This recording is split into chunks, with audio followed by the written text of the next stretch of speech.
Oh, good.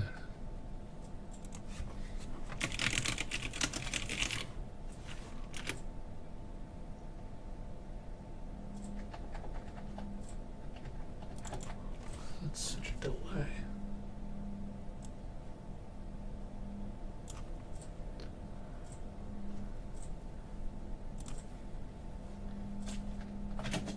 Oh, is it because I'm...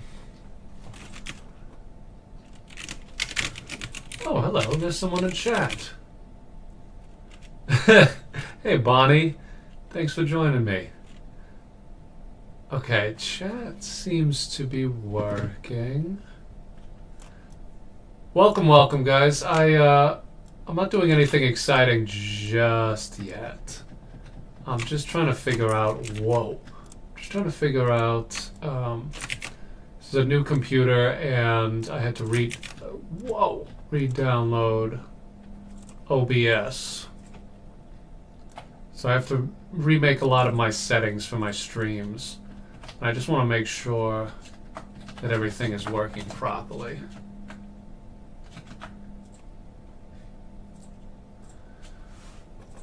Eventually, I want to draw some Bigfoot stuff. I've been putting together the Bigfoot video, and I want to do a Bigfoot of my own. So I think that's what I'm going to do on this stream eventually. But right now, we are just trying to set everything up.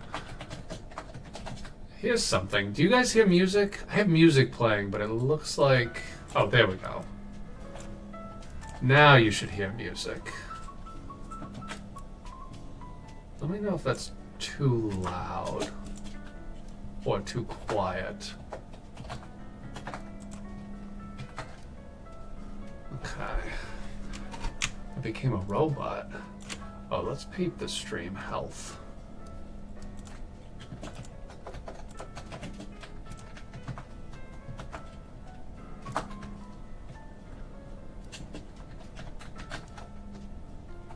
Okay, you can hear the music. That's good. That's thumbs up.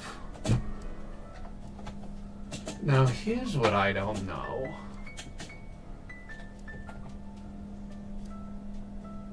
Music's at a good level. Great.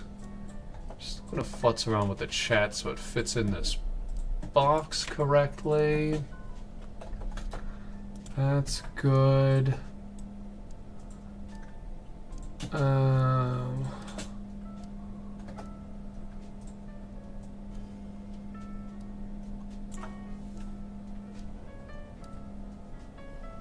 Where is my... Oh. Yeah, yeah.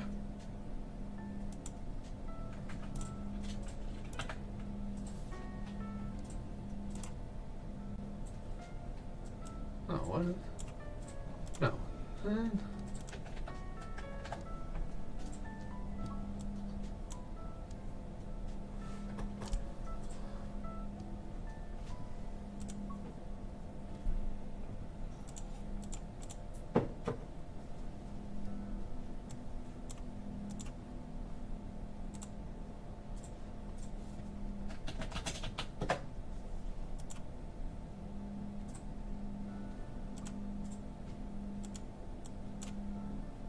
Huh.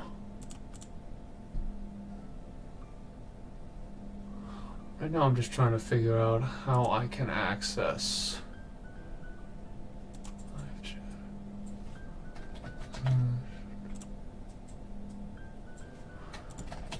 No, no, no. Not that.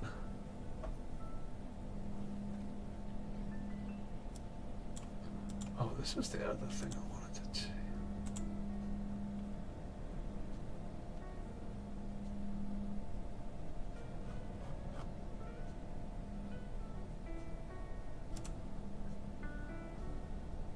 Oh, I can do Q&A, I can do poll.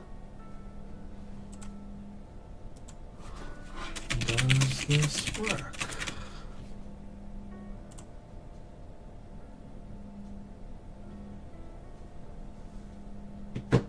Huh, that's kind of interesting that it shows up like that. Why do I see...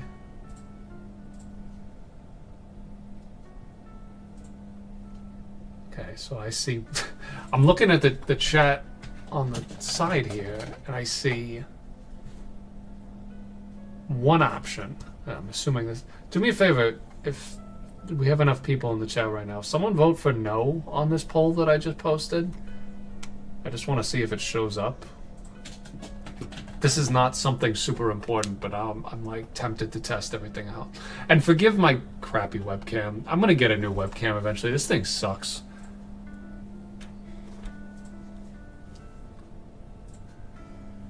I like having a webcam just so you can like actually see. Oh, let me change that focus. That at least I can change. That autofocus is horrible. Oh, okay. So thank you for whoever voted no, but I don't... This is weird. I don't see... Oh, there it is. Okay. Okay, now I see the whole poll. All right, well, that might come in handy at some point. A little poll. Okay.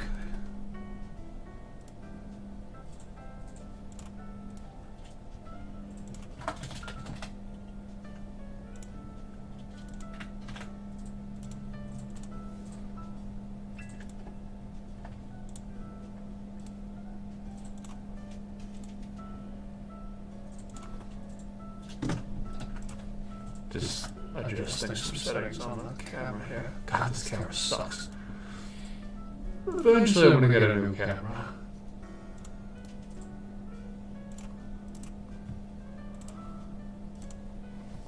I also think I want to invest in a new microphone at some point.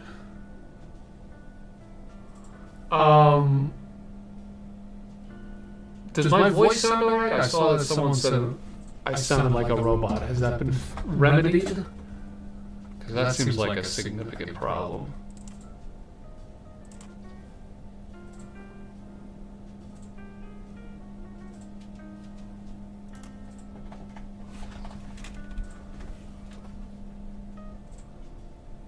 Now there are two jacks.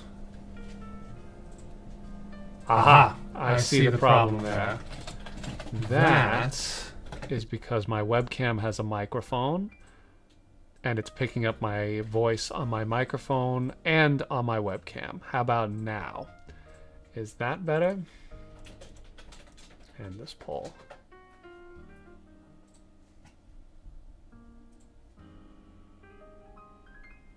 Oh, this chat is not lined up with my text box. Hey.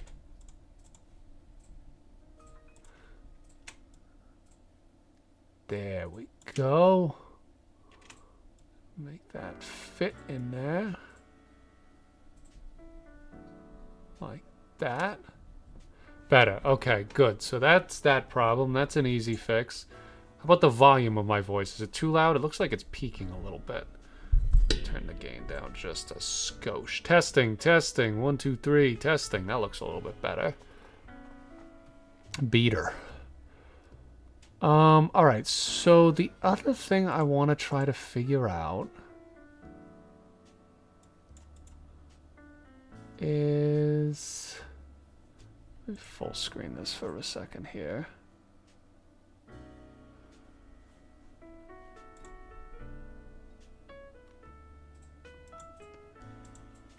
I have this open. This is my live chat. I can go to moderation activity. Moderation activity will be shown. I want to ban someone as a test. Oh, okay, no, that's easy enough. Report, remove, that's a message. Put user in timeout. Okay, don't worry, I'm not actually going to do that. And that's add as moderator, that's good to know. I've streamed with YouTube before, but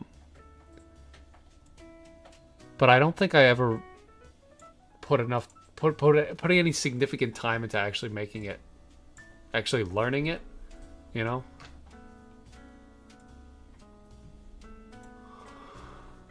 All right, so that's all that. I could edit this layout a little bit.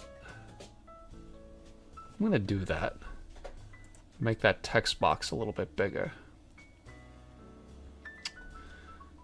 I have a new computer, which means that I can actually run Photoshop while I'm streaming, which is crazy work. Yeah, actually, let's see. You guys want to see? Well, let's test this out. Let's see if I wanted to... If I wanted to stream Photoshop. That doesn't seem to be working. If I want to go back. Okay, that works. Let's add a new source. New source. Let's do window capture. Add source. Let's call this Photoshop. Photoshop. Window Photoshop. Hello. That's a little big though. Put that like here. And like that. Well, oh, wait. Doesn't really work. I formatted this overlay for my iPad screen, which is not the same resolution as my computer screen, so it's gonna look a little distorted. Maybe I'll come up with a different overlay if I want to work in Photoshop while I'm streaming. Okay, so now it's gonna get a little trippy though, because watch this. Now I'm gonna go in here, and I'm going to open the Photoshop file for the stream overlay. At least I think I am. I have this saved on this computer, don't I? Oh wait, no, it's probably in here. No? Is it a separate folder? Stream overlay, here it is. Okay. Pull this up. And what if I put that all in one layer? No, I didn't. No, I fucking didn't. I didn't do that. You dumbass. You have any idea how often this is a problem for me? Alright, let's see.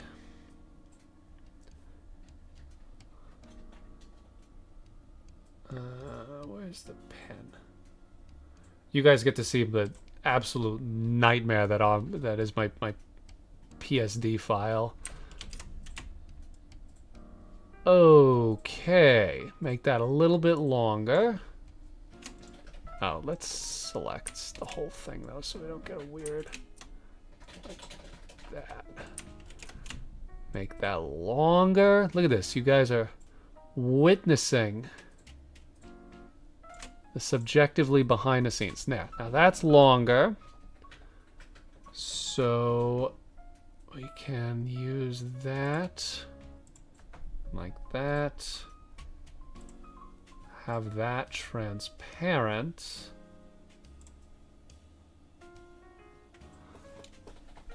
That's not what I had before, is it? Yeah, like that. But then I also had this. Yeah. Ah, fuck. I formatted this so poorly. That's not a problem, actually, because this is the same as this. So I take this, I put it here. Let's see, what did I have this on? There's overlay. No, it's not the same. God damn it. Like...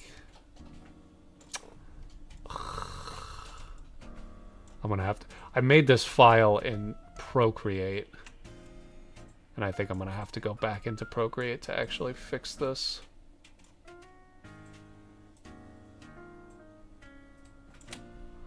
Let's just see how that looks. I don't know why. Oh, I have something I wanted to figure out.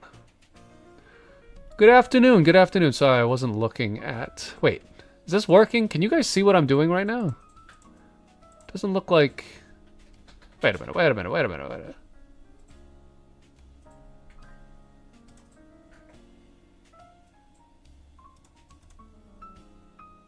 Doesn't look like it's actually sharing Photoshop. Oh, does it only share once I have it open?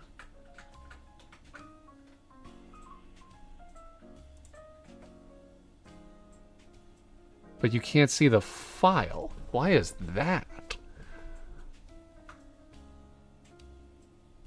You can see Photoshop. Can you see the file I'm working on, or does it just look like a black screen in the window of Photoshop?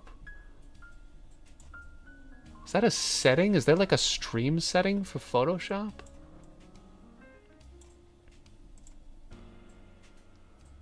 Because on my preview, I see Photoshop open, but I don't see the actual file that I'm working on.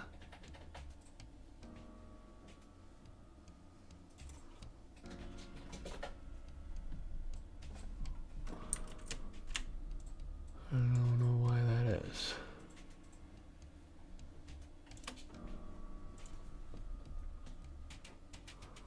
Hey, that squirrel's back. I haven't seen him all winter.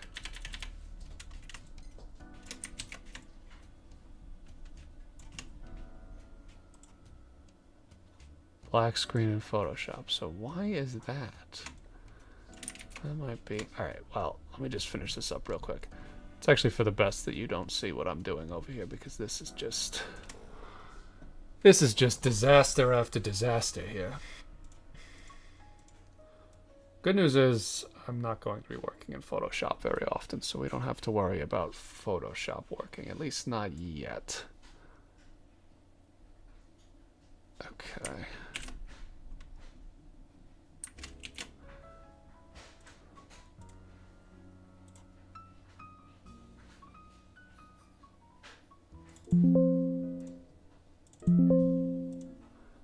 That.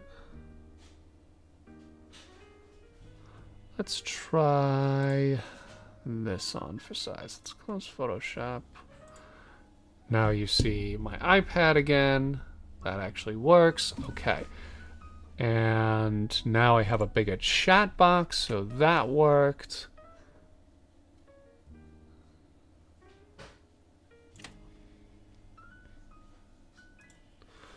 Hello, Shrimp Jesus. How are you? We're just figuring out some stuff in the stream right now. Stream settings, boring stuff. Nothing exciting happening just yet. Oh, I thought of something else I want to add that I had in my old one. Viewer count. Where is viewer count? Here. Yeah. YouTube viewers. Oh, 19 of them. Where's a good place for that? Up in the corner here? No, in the corner down here. That's pretty good. Maybe if I change the color of the font.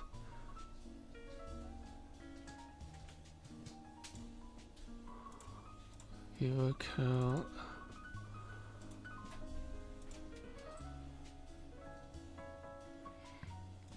No, not that. That's fine. Make it a little bigger.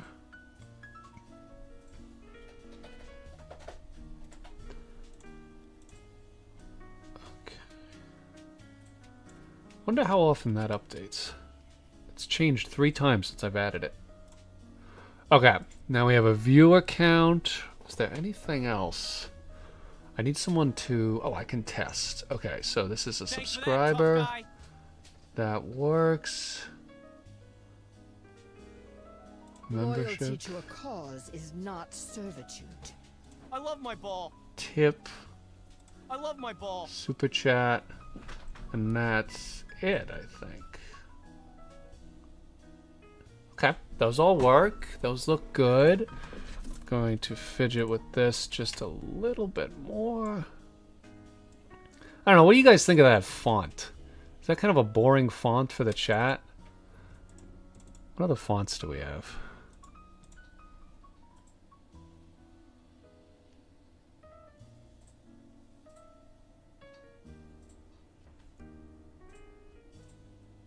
Wait, can I not change the font for the chat? Oh, maybe I can't. I can do this. Oh. Let's try that. Oh, but that's a completely different format. Thank you, J-Links. You're the first chatter with the new font. Huh. I should have Wingding font. Now, this is horrible. I like the other setting better. What does boxed look like? Oh, I like this one. Okay, wait. Someone send another message. I'll just do it. Testing, testing. Yeah, I like that. That's clean. I think that's the best. That's the best one. I take it back. I'm not asking for your input. This is the font we're using. Font and format. See, doesn't that look nice? It's stretchy, but that's because I made this box really long. I can't... Yeah, okay. Shit, I think we got everything figured out. Oh, the last thing, but I can figure this out another time. Okay, music sounds good, yes. My voice sounds good, yes. Wait, here, I'm gonna do another poll. Music, good volume?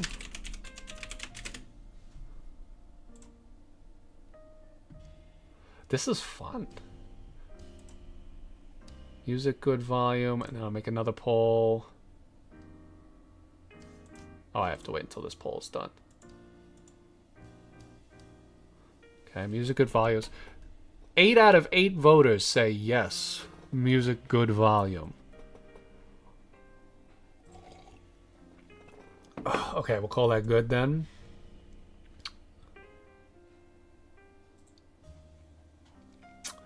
Will I be streaming on Twitch too? So, yes, eventually. I either need to get a... I need to figure out how to use a different streaming software. I'm using Streamlabs OBS right now. And I was looking into it a little bit. Streamlabs OBS, you can multi-stream, but you have to pay a subscription to multi-stream. And I like Streamlabs OBS. I've used it for the majority of my streaming career, quote unquote. However, I'm not willing to pay $24 a month for that dual streaming option yet. If I start streaming and it like picks up a little bit and like people enjoying it and I'm enjoying it and I want to do it more, then I'll do that. My other option is there are ways to use regular OBS, not Streamlabs, to multi-stream. It's just a little bit more complicated. And I guess I could figure that out too. But for now, I'm just streaming on YouTube, seeing how it feels, seeing if I enjoy streaming. I get these like bugs every once in a while. I get the little streaming bug where I'm like, I think I want to get back into it. I enjoy, you know, chatting with fans, chatting with other artists while I'm working. And also, there have been some games that I want to play. I feel like most people who watch my streams want to just watch me draw, which I love. I'm glad that that's the case. But also, like, there's some games I kind of want to stream, so maybe I'll try that too.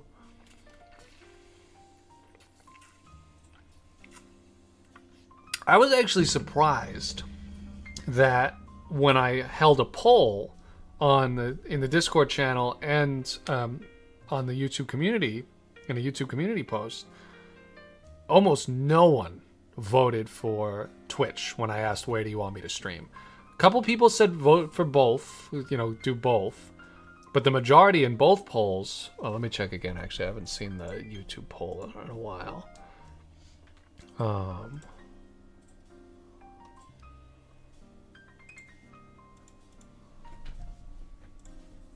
But the majority in both polls was... Oh no, on YouTube actually the majority is stream on both.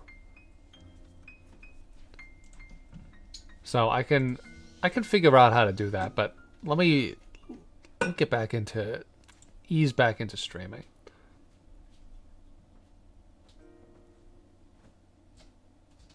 Yeah, I didn't know this. I mean, I don't really watch a lot of live streams. It's just not my cup of tea. And I was surprised. I thought that Twitch remained the most watched streaming platform. Oh yeah, stream on both did get the majority, but not as much on Discord. And it used to be actually that you could multi-stream from Streamlabs for free, but they've changed that.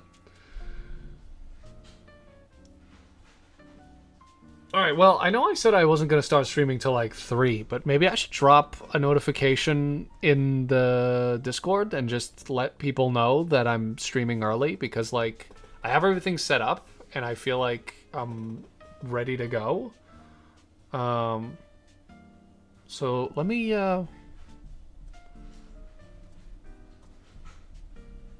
send a little message. Why did that image come up? Oh, can it not do this? Oh, it can't do... So look on the camera right now on the webcam. So the iPad has this feature where you're able to have multiple screens open at once that I use sometimes for like reference images.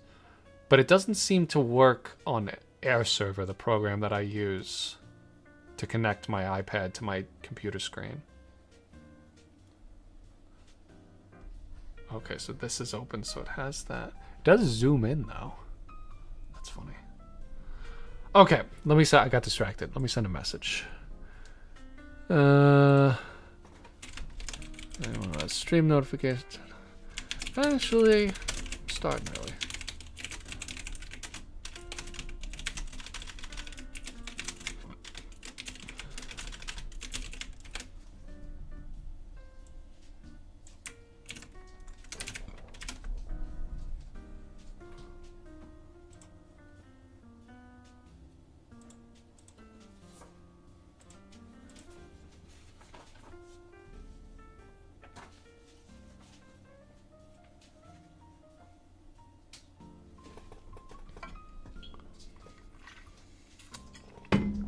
The one thing I've heard from friends of mine who do watch a lot of streams is that Twitch has really long, unskippable ads, which is probably great for content creators because you make more money. But I understand why that wouldn't be fun for viewers of a stream.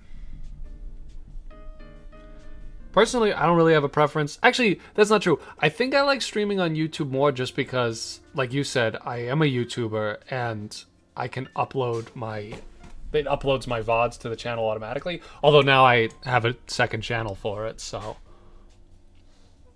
that's a different story, I guess.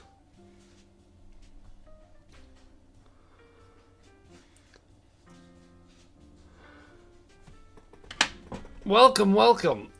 The plan today is, I think, oh, excuse me, I think I want to draw some Bigfoots? What do you guys think about that? I've been putting together the Bigfoot video, and Claire and I went through all the submissions. And I was like, I need to make my own Bigfoot. At least one Bigfoot design, maybe more, for this video. Because I had to, I mean, when I came up with the idea for the video, I think I wanted to design a Bigfoot. But seeing all of your ideas, I was like, okay, no, I definitely need to do one. To do one of my own. At least one of my own. I think what I want to do is I want to do one, like, mythological Bigfoot and one, like, scientifically plausible Bigfoot, like speculative Evo Bigfoot.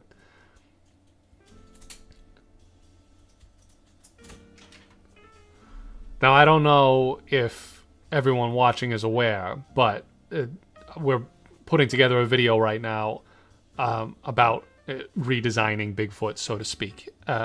And we held like a little contest within our community for people to design their own Bigfoots. And I'm assuming if you're in this chat right now, you're in our Discord, because that's where I let everyone know that this channel existed. So if you're in the Discord, check out the Bigfoot contest submissions channel and check out all of the cool designs that were in there, because there was some really cool stuff.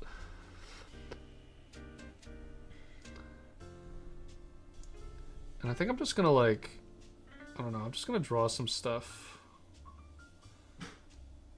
Just like really, just like a bunch of like really quick sketches.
I watched recently, I guess now it was less recently, but I watched The Missing Link, the animated Leica Studios film.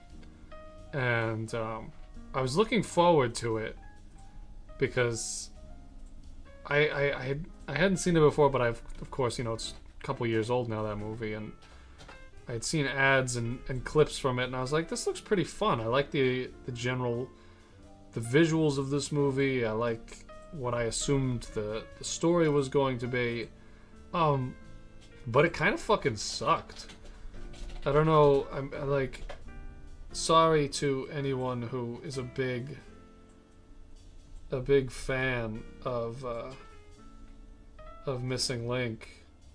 It was definitely very pretty, as all Leica movies are.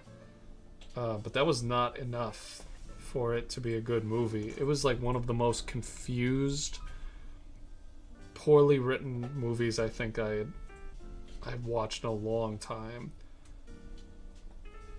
And I guess it was extra surprising because usually Leica films are way better than that.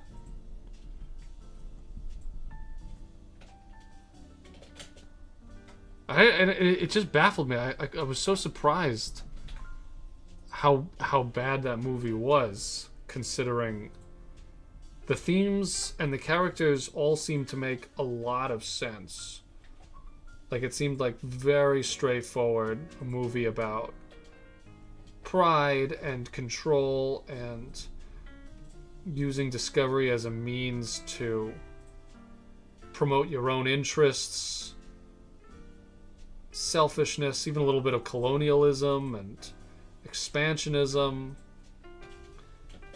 And everything was very clear cut, almost to the point where I was like, oh, this is a very straightforward movie. But they got so lost, so distracted. But the animation was nice.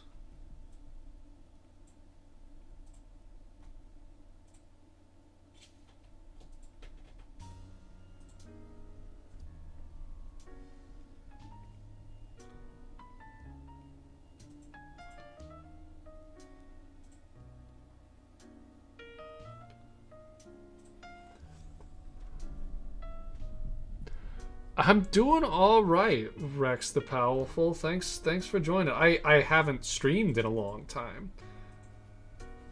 You know, don't blame yourself for any lack of contact via stream, because there has not been a stream. I have not streamed on any platform in months.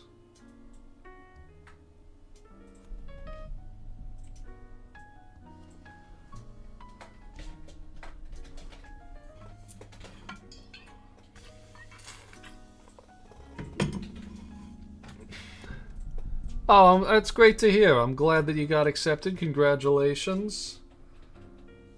I'm glad I could help in some small way.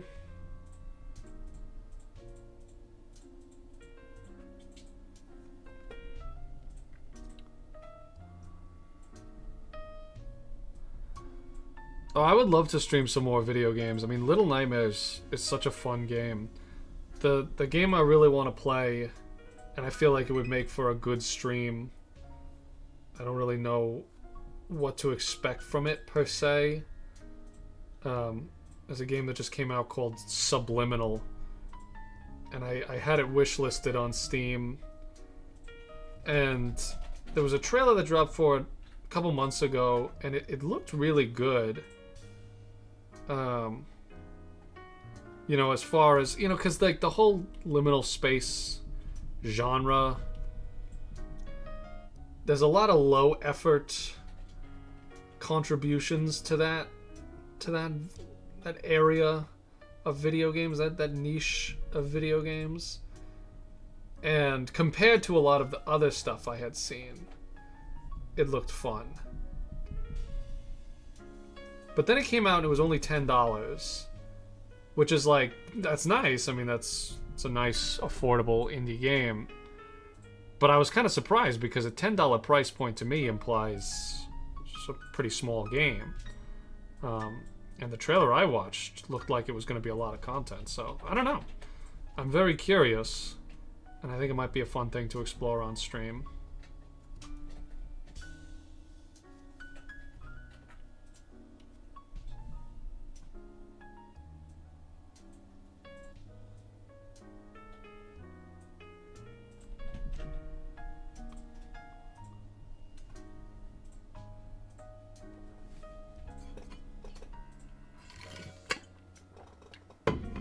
Oh, it's good, says Mr. Green T-Rex Studios. Alright, well, that's exciting. Yeah, I don't want to, like, spoil it for myself. Like, I want to watch it. I don't want to, like, watch any footage or anything. I like games like that, experiencing them, you know, completely unspoiled. That's me in general.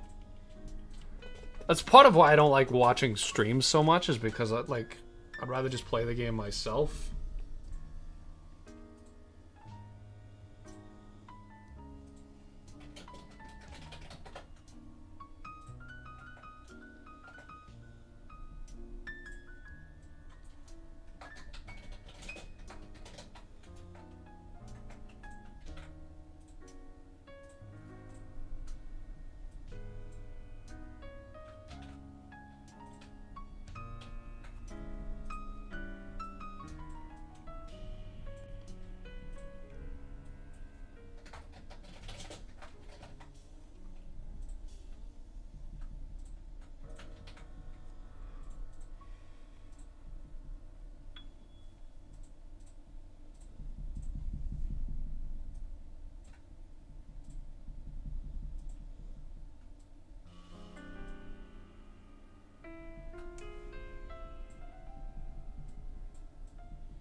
But yeah, I've been very interested in that game.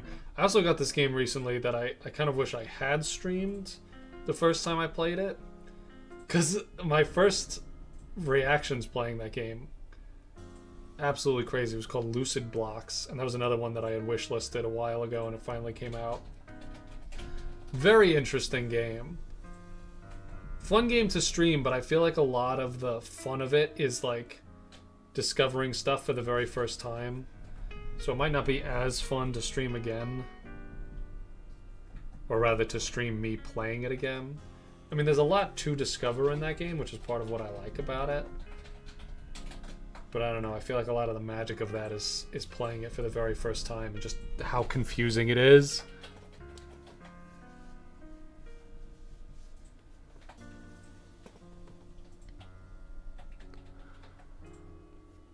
Is the new Mario movie already out? I'm gonna be honest. Wait, is it actually?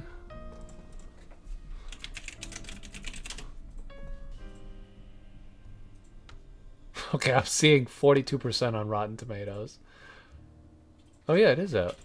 I don't know. I don't think the Mario movie is for me. The first Mario movie I thought was fine, I guess. I don't know. I'm getting really fucking tired of all these video game movies. Like, I don't find it exciting to see characters from one medium in another medium just for the sake of them being in another medium. Like, I'd rather just play a Mario game than watch a Mario movie. I'm not really sure what a Mario movie can give me about Mario that I couldn't get from a game. Yeah, I mean, maybe it's different. Maybe there's like Mario lore that can be explored. I don't know. The first Mario movie, though, it's not like there was like any new lore or anything. It was just sort of like, here's Mario on screen doing like MCU stuff. So like I don't care about that very much.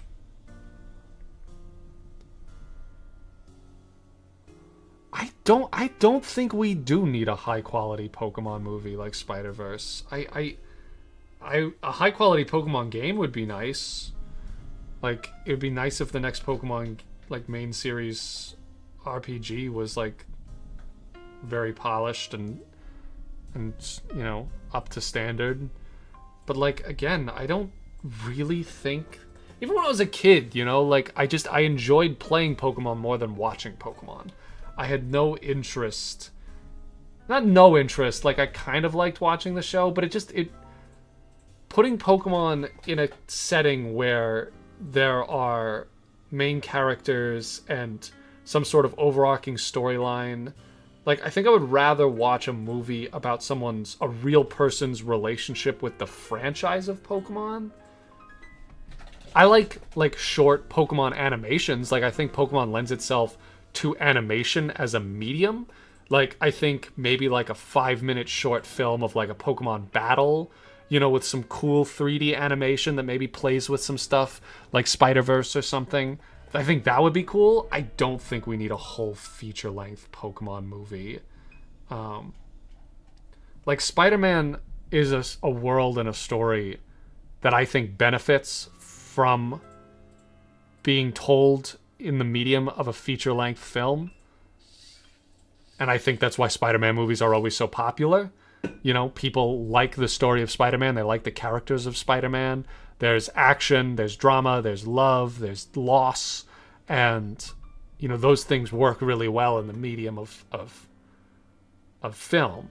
But with Pokemon, like, there are so many different stories being told within the world of Pokemon that But if you wanted to make a feature-length film, it would have to conform to the formula of Hollywood film storytelling. And then it would end up like Detective Pikachu or the Mario movie, where it's just like they forsake all aspects of what we like about Pokemon and just sort of pigeonhole it into this formulaic, like, there's a hero, and he's got to save the day, and he has to use his Pokemon, and they, like, isolate some very, like, vague theme that could apply to pretty much anything, but they say it applies to like Pokemon, and they're like, yeah, being a Pokemon trainer is about following your heart, and it's like, okay, this is not something I care about.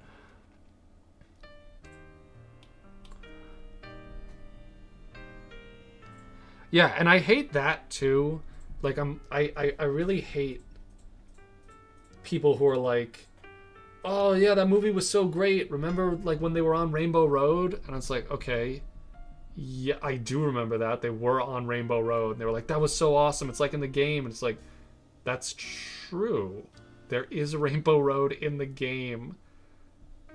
I don't know why that makes it a good movie. But, like, I don't know. I don't want to sound too cynical. It's too late for that. I already sound too cynical. But, like, it's just not for me.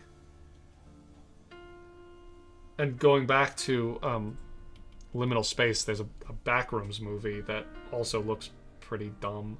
Again, I just don't think that Backrooms needs... that the concept of the Backrooms, I don't think it needs to be a movie. I don't think it needs to be a feature-length Hollywood horror movie. I think it's actually more fun to explore that subject matter in interactive medium like games, or even like still images. I think the more you add to a world like that, to imagery like that, the less compelling it is. You know, if you give it a narrative and a main character and a plot and stakes, it to me, it actually becomes less interesting. But I don't know. I might still go see that because I'm curious. Because the trailers make it look like the Five Nights at Freddy's movie, where it's just like, you know, popcorn family horror movie. It's like technically it's a horror movie, but you can take your kids to go see it, so it's like not even that scary.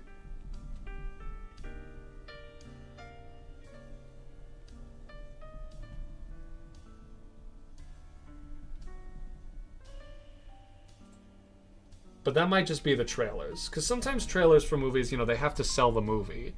So they have to make it seem kind of different from what it's actually going to be like.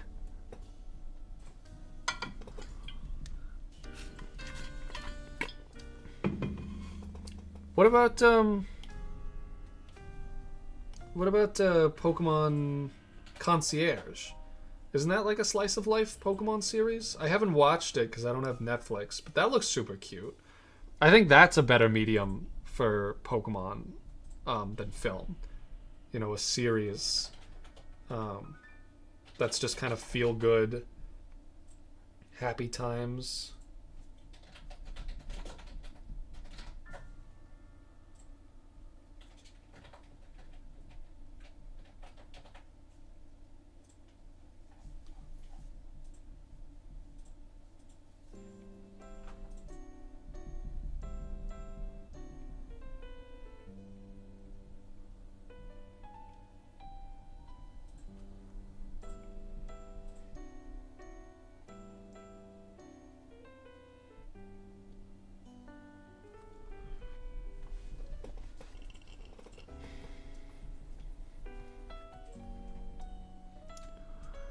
What do I think of Hollywood movies? I mean, I watch a lot of Hollywood movies. I grew up watching Hollywood movies as an American nerd. I like Hollywood movies. I just don't think that every story benefits from being told as a Hollywood movie. I think superhero movies work good in that genre. I think superhero movies sort of influenced modern Hollywood films, especially movies like animated movies for kids, like the Mario movie and stuff. I love like the Lord of the Rings trilogy. I just recently watched the first Harry Potter movie. I love that movie. In fact, I think Harry Potter as a story might be better as a 2-hour-long movie than it is as a giant series of books. And this is coming from someone who has read all of the Harry Potter books more times than I am proud to admit.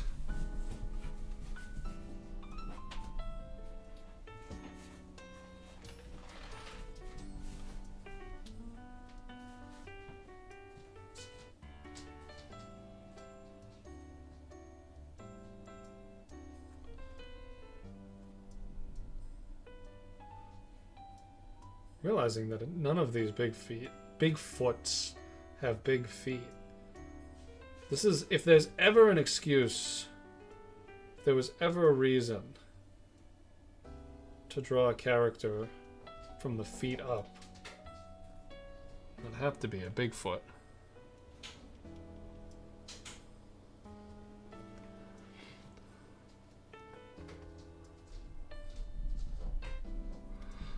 Going back to Pokemon TV movies, or just Pokemon movies in general, I remember I remember when I was a kid and I watched you know, like 4Kids TV.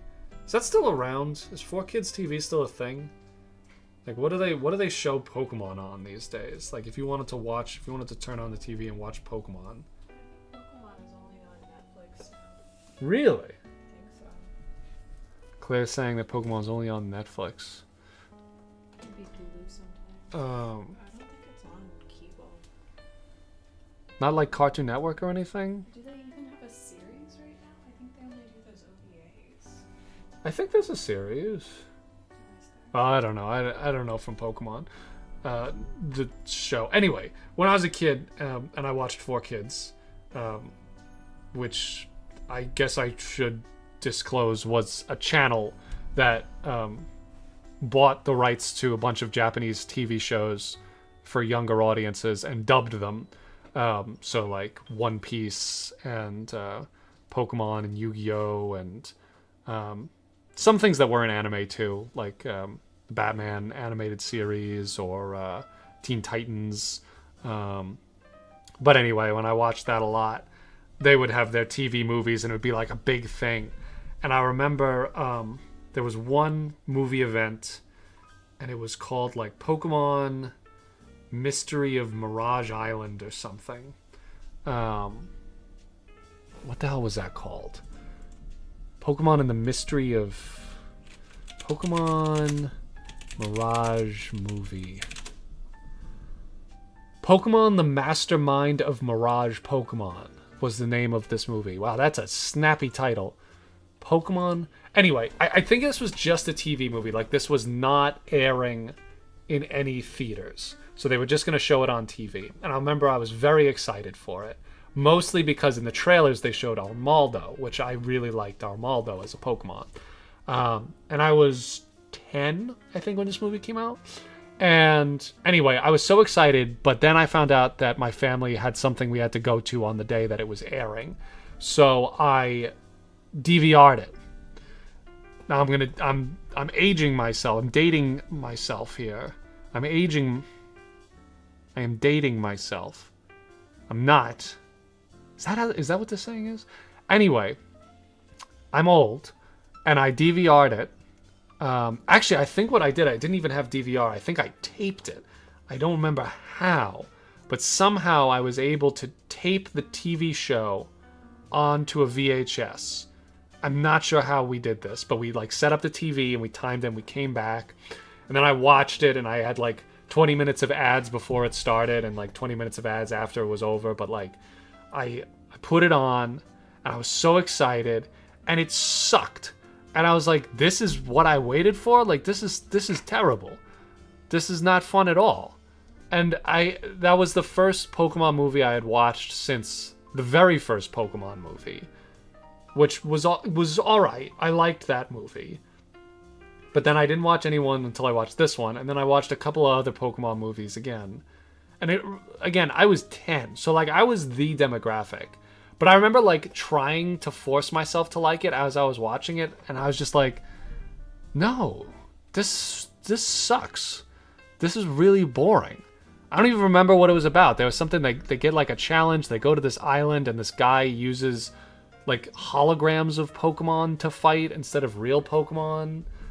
But I don't know, it was just boring. And I remember after that, I was like, all right, well, I put so much effort into trying to watch this movie, and it sucked. So I'm probably not going to watch it again. Or any other Pokemon movie for that matter.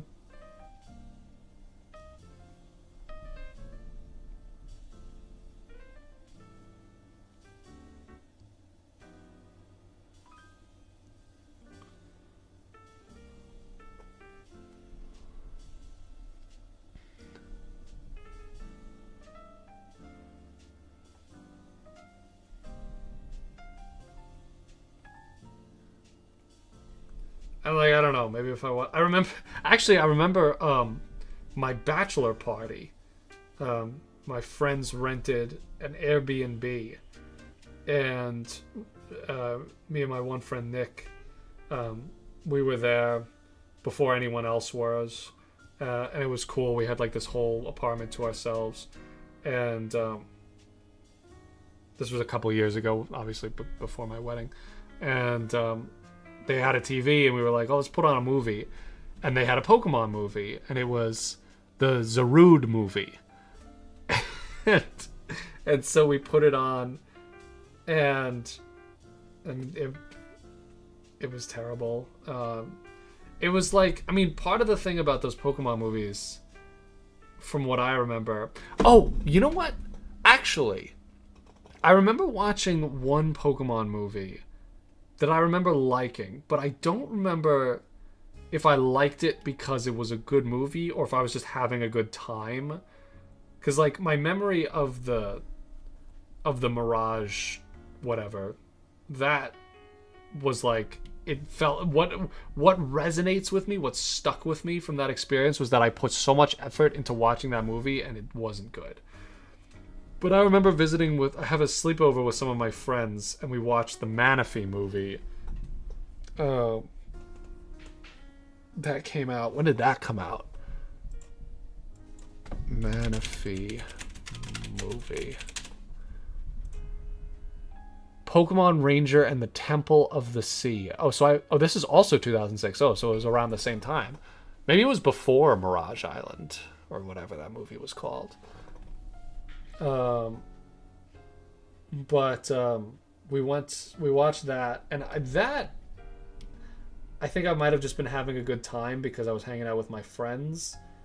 But I remember we went to Wendy's beforehand. You know, we went to go pick them up from their house. My mom drove me to pick them up from their house. And then we stopped at Wendy's, which was a big deal when I was a kid. We didn't go to Wendy's very often. My mom didn't like buying fast food for us. And we went to Wendy's, and we got takeout, and we brought it home. We went to Blockbuster, and we picked out the Manaphy movie. And I'm gonna be honest, I don't think I remember anything from that movie. But I remember having a good time. So maybe I didn't like the movie, but I did enjoy watching the movie.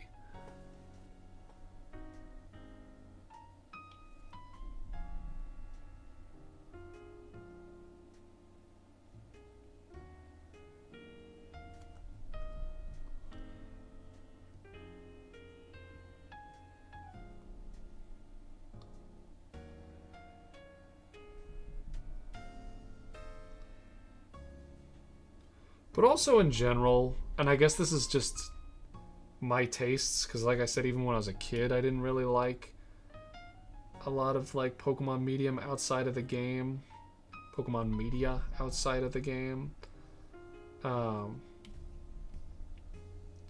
Like I that's just my tastes, I think. You know, I'm saying, you know, objectively the story doesn't work well for Hollywood films, but maybe what I mean to say is I don't think I would enjoy it. Like, I can't argue. This is the thing. Like, I can't argue with the fact that a lot of people like, you know, the Detective Pikachu movie and the Sonic movie and, you know, the Mario movie. And, like, they're not wrong. They like the movie. You can't say that someone is wrong because they like something. But I don't like any of those movies. I remember going to see the Detective Pikachu movie, and I was already mad because, like, if they were going to make a feature-length Hollywood Pokemon movie, I would have rathered, going back to where this conversation started, I would have rather they made an animated movie, and you know, gotten creative with the style of animation, done something a little bit more innovative with it. I hate that hyper-realistic look. You know, I think it's interesting as a way to explore Pokemon, but I don't like it. Personally, I think it sucks the magic out of Pokemon. Like, so much of what I love about Pokemon is how implausible the characters are. You know, they're not animals. You know, people always say it's like Pokemon are animals. They're not. They're Pokemon. They're entirely their own thing. Some of them are inspired by real animals. But, like, I don't want to think about, like, if Geodude has muscles. I don't want to think about, you know, the anatomy of a Magikarp and, like, what it might taste like. I'm not saying these things are not worth exploring. And I think there's a lot of cool things that you can do exploring these things. I just don't like it. And so I was not looking forward to the Detective Pikachu movie. And then it started and I was like, oh, maybe this is going somewhere. I don't remember why I thought that, but I remember the first, like, 15 minutes of the movie. I was like, okay, maybe this is going somewhere. And then it promptly did not. And then it went out of its way to prove me wrong. And I was like, oh, you thought we were going somewhere with this? Actually, it's just going to be an action scene and then the most obnoxious dialogue scene. Oh, God. That movie started to make me hate Ryan Reynolds, too. Like, when I was in college, I loved Ryan Reynolds because I was a big Deadpool fan. And, you know, people were like, oh, he's the reason we're getting this Deadpool movie. And I'm like, sure. Go Ryan Reynolds. We love him. And I thought he was a great fit for Deadpool. But then he was in that Pikachu movie, and I hated it. I hated Pikachu talking in full sentences, full stop. But then I also hated the character. There's one line where he talks about how he peed a little bit, and I just hate that.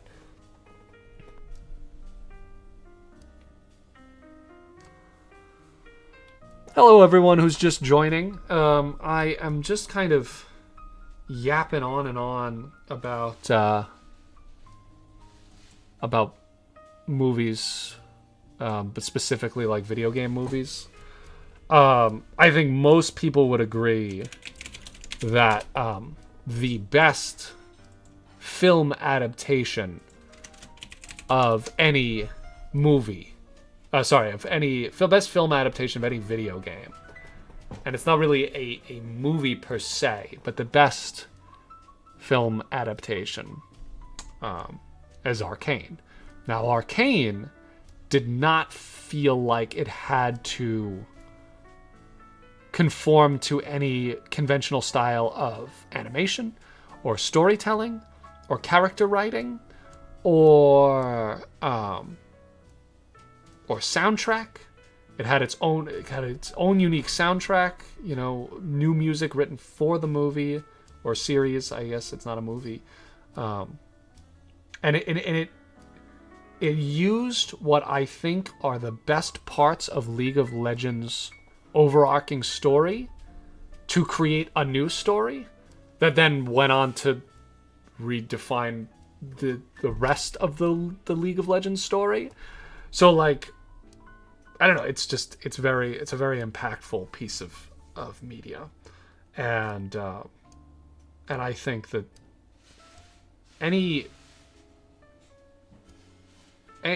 director who wants to take video game and turn it into any kind of film media, a movie, a series, whatever, should look to Arcane as a and point to it and say, this is a good reason why you should take risks with your adaptations. Now, of course, Arcane, the first one, actually lost money. And a lot of that was just because of the marketing, which paid off. But they did lose money. Riot lost money on Arcane. And that's the biggest difference between something like the Mario movie and Arcane. Because the reason why Illumination Studios is making the Mario movie is because it'll make a lot of money. The reason why Nintendo sold the IP to Illumination Studios is because it'll make a lot of money. Like, no one is making a Mario movie because they think it's going to do amazing things for the medium of film or for storytelling in video games or anything like that. They're making the Mario movie to make money. And I think that shows. I think that's very apparent when I watch something like the Mario movie.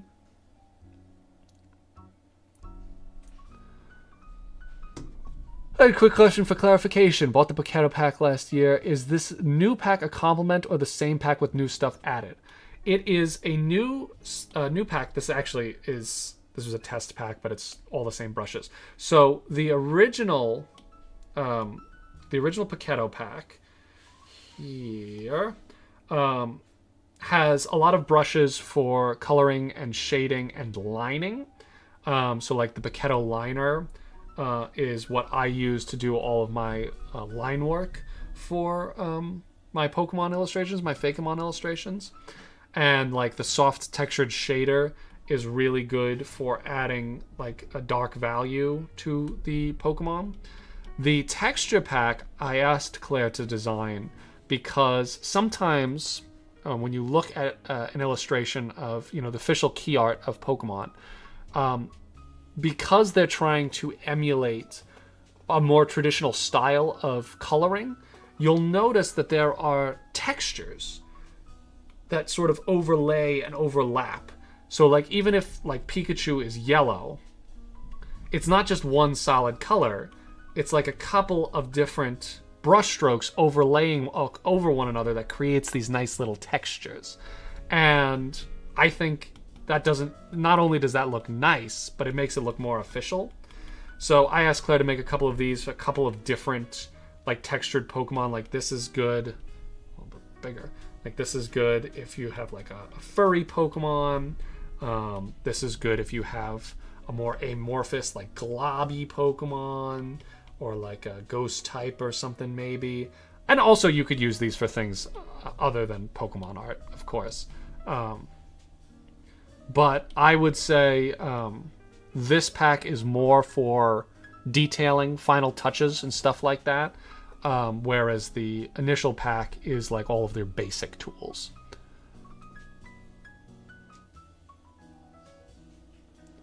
The bright spot, like my little like highlights on a Pokemon, I use different brushes depending on what the... for Wuferno, actually, I think I used the gooey layering brush. Let me double check that artwork because I'll be able to tell just by looking at it, because Claire made these while I was making these. I did use the gooey brush. You can see the gooey texture. So see that, like, it's very subtle. Like, you don't really see it when it's zoomed out, but like see the subtle textures on the tongue. Like, I don't know, I'm kind of a fanatic for stuff like this, which is why I asked Claire to make it. And like in the fur too, like just little strokes and stuff. Like you can't see it at all on my screen there because this camera sucks.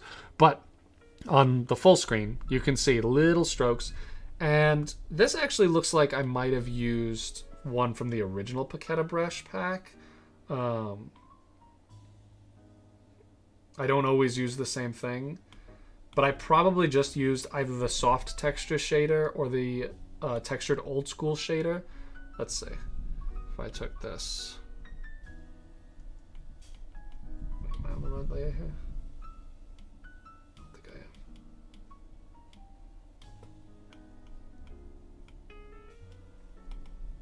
Yeah, I think that's what it is. And the trick to using these brushes is you don't want to make like a full, you don't want to push down and make like a full solid color. You want to be very light with it so that you have variations in opacity and you get this kind of halo around the splotch. So it's not just the lightest color. It's got this nice little mid-tone between it and the color underneath it, right? Because these brushes have low opacity. If you don't press very hard, you get a nice interaction between this color, you know, this color that I'm using here, and the color underneath it. And then if you layer that and press a little bit harder, you get this nice little halo around it. And that works really well in the official Pokemon style.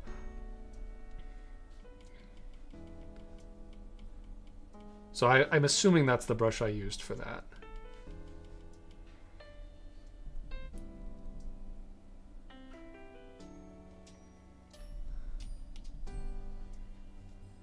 My biggest tip for shading and for adding values, and again, I'm gonna use my BFA, my Bachelor's in Fine Arts here, to teach a little bit of terminology. So shading is kind of vague Shading can refer to a lot of different things. Adding value, I think, is what you're referring to. So the different values that we have on, let's say, Wuferno here. We have our midtone, which is this orange color here. I'll put this on a different layer. So we have our midtone here. We have our dark value here. And we have our highlight here. Okay, so these are values. And you can call them shading. Shading, I don't like using that term because to me shading looks like that. Shading looks like blending a bunch of values together. Like shading is something that you can do like after you've added your values, but I don't know. It's shading is just a broad term, so I wouldn't use that word. I would say adding values, and I'm not trying to be like a snob or anything here. I think it's important to know the distinction. And so you're adding values. So the trick, I would say, to adding values in the official Pokemon style is, first of all, you want to try to figure that stuff out before you go into your final rendering. So like, oh, this isn't the... Let's see if I can find my original file that I was working on for this.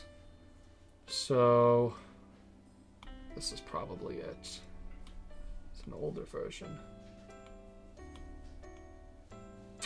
I don't think I have. But like, for example, let's say this was going to be my mock-up for the final key art. Let's say that this was what my final design was, what I was going to do. What I would do, and what I like to do, is I would take this, I would fill it in just flat colors. Just use the fill tool. You have your line work here, set it as a reference layer, right? And then you just go in and you just use your fill tool. Make another layer. And you just use your fill tool, right? So you just fill flat colors. Okay, so we have our flat colors. Then, merge it all down to one layer. All right, one layer. Make a clipping mask. Then, just do like a dark gray. Set your layer to multiply. And I wouldn't make it all the way. I would set that opacity to maybe 30%, because Pokemon doesn't usually have very dark values, you know? Yeah, that looks good. And then what I would do is I would figure out all my values right here on one layer. So my light source, let's say, is coming from here. Boom, there's my light source. Go back to my gray. Go back to my multiply layer. All right, and then let's use my soft texture shader. And so my light source is coming from there, so there's going to be a cast shadow, just a little bit of cast shadow on that tongue. Inside the mouth, obviously no light is getting inside the mouth.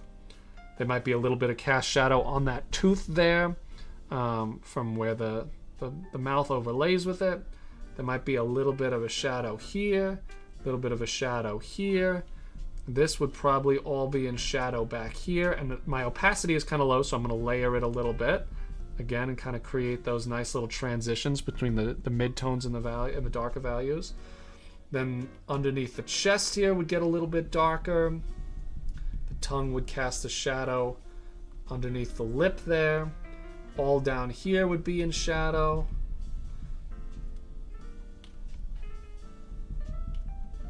Underneath here would be in shadow. Maybe a little bit of the end of the paw would be exposed. This would have a shadow on the back of it. Be a little bit of cast shadow from where the tail attaches to the butt. And then maybe a shadow on the fluff of the tail here.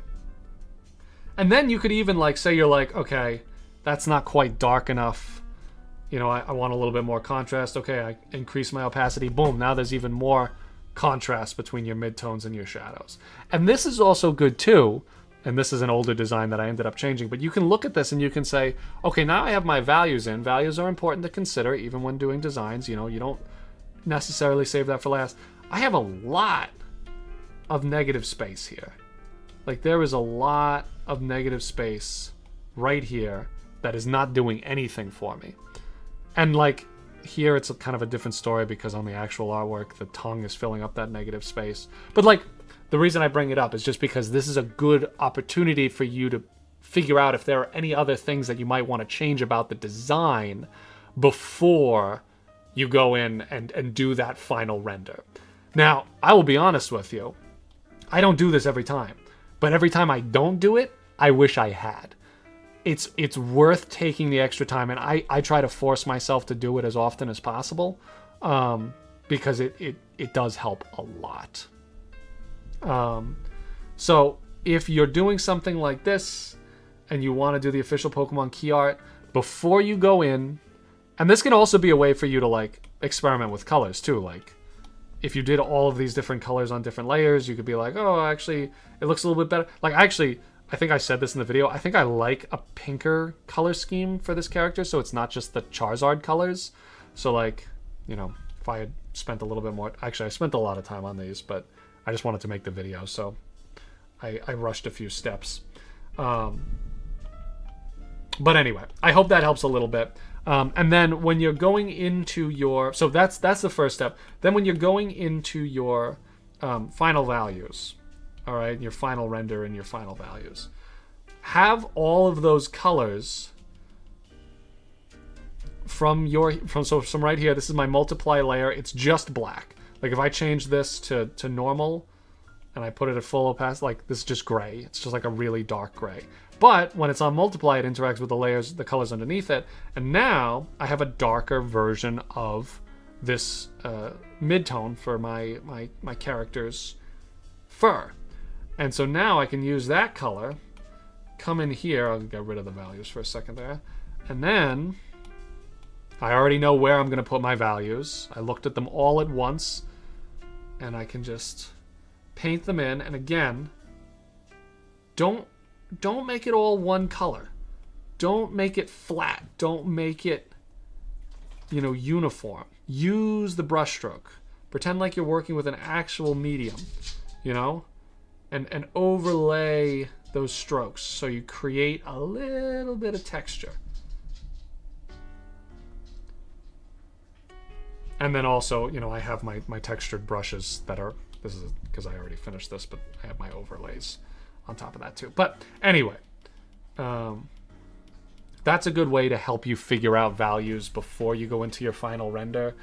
You know, it helps to look at the whole thing and see where the light's going to hit it instead of putting in the values one by one. I didn't used to do it that way. This is something that I realized makes it a lot easier for me to have uniform lighting on my characters, because Pokemon is really good with that. This was a commission I did for someone who was making a game, a Pokemon fan game, so they wanted me to do a design for a different form of Arceus. And this was nice because I was able to reference colors from official Pokemon artwork because it's just Arceus. So I could, you know, use that as a reference as much as you can. Use other Pokemon key art as a reference. But this is another one where I feel like having those little subtle, you see how there's just a little bit of texture in there? And like if you look at official Pokemon artwork, it depends on the artist because now it's not all one artist that does these illustrations, but like I think I have Arceus saved somewhere around here.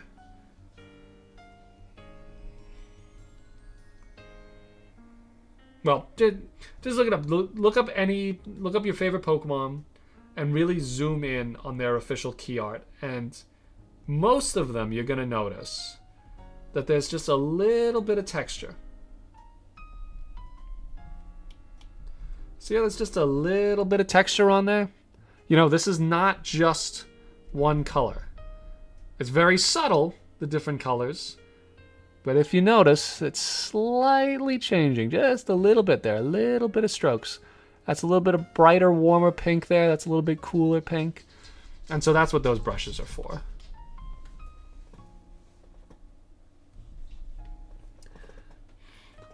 You know, I used to make videos about my commissions. Maybe I'll upload them to this channel, or I'll talk about them on my stream. You know, I'm here. I can talk about them on the stream. This is one that I just did. Actually, I think Enroko was in the chat.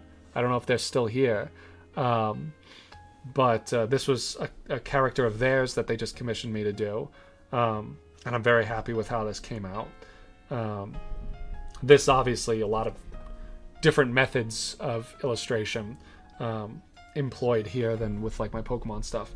What I've been doing a lot recently to help me with values is to do the whole thing in grayscale before I add any color.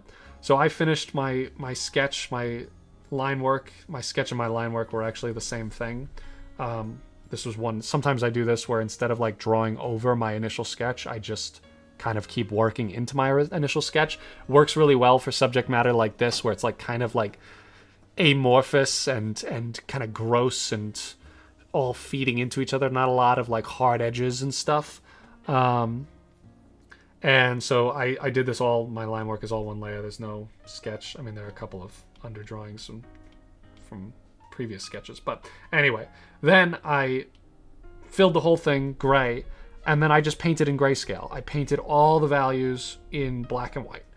And again, you know, this is the difference between what I would think is like grayscale value and shading per se. Like there is shading happening here, but what the shading is a difference between a highlight and a dark value. So a light value and a dark value. And it's important to sort of have your darkest darks contrast against your lightest lights and focal points, stuff like that. And then what's nice about this is then I can go into color and I just make an overlay layer, and overlay retains all of those values, but adds color on top of it. So what is dark remains dark, what is light remains light, and you can add in colors all on one layer. And it you know, different things work for different characters. I did that a different method for this commission, and I think you can tell the difference, or at least I can tell the difference. This one was also different in so much as I also had an underdrawing that I did clean line work over. So this is my underdrawing sketch. There's my underdrawing sketch, and then there's my finished line work. So this was different from that one in so much as I have two different bits of line work. This one, because there were details in the character that the client wanted me to include, I felt like it would make it easier on myself, because like this is fucking messy. Like I didn't want to go into this and clean up all those details. Instead, I just went over it and added in like the scrimshaw or like the details in the braids and stuff, or like the armor. And with this one, I've merged all the layers now. But what I did was I did values, but because this character was so had so many different parts to it, I did each one of these parts, so to speak, on a different layer. So like this fur collar, that was one layer. The actual face of the character, that was one layer. The tusks were a different character. The plate armor was a different layer. The pants were a different layer. The lantern was a different layer. And that way I could render different kinds of like textures and stuff. Like with this illustration, there's pretty much one texture, and because I made the focus this big gross arm, so like pretty much everything is one texture. So like I could paint over all of it, and I didn't have to worry about little tiny details and stuff. It was all sort of glooping together.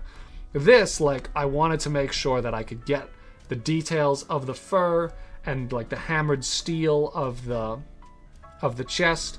And then what I did was, once I had all those values figured out, then I went in with overlay layers, and again I merged them all together so you can't see it anymore. But actually, we can watch the replay. So sketching, line work. Okay. Then the other thing that I did was I figured out, if you look down here, I figured out what my main colors are going to be. And then I started doing my values. So you can see I work through like bit by bit. So like the head, the hands, like all the parts that are going to be fur, I did that all on one layer. Then the fur collar, that was going to be darker. That's on a different layer, and I put in those details. Then the tusks, that's a different layer too. And then that fur and that leather, that's all going to be different colors and textures, different values and textures. than this, all on one layer. And working on one layer makes it really easy because I can alpha lock that one layer and I don't have to worry about painting on any of my other layers. And then, same thing.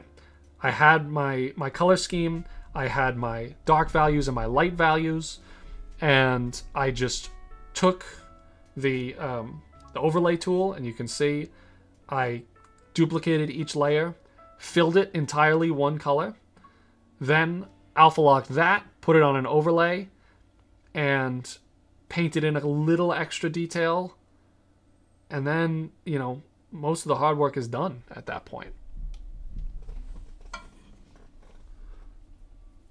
I'm open for commissions right now.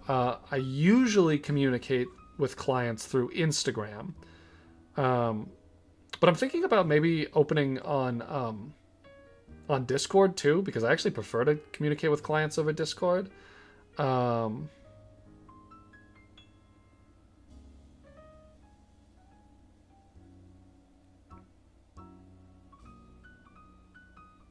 Sorry, I just got... See, this is the thing. This is why I don't like this communicating on Instagram.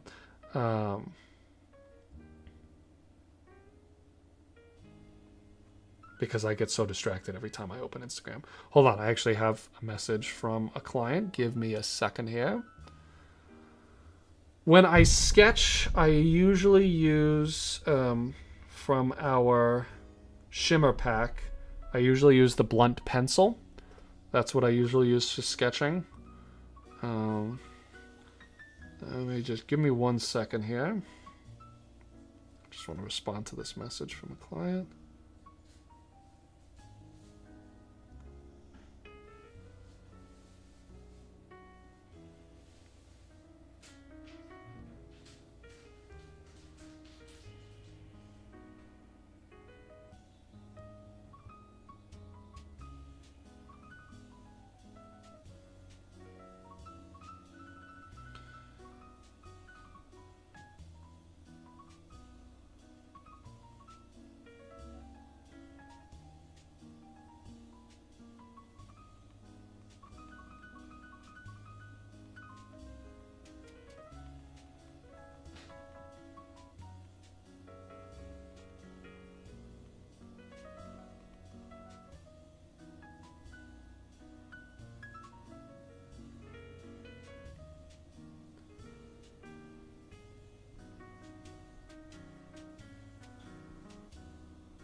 Okay.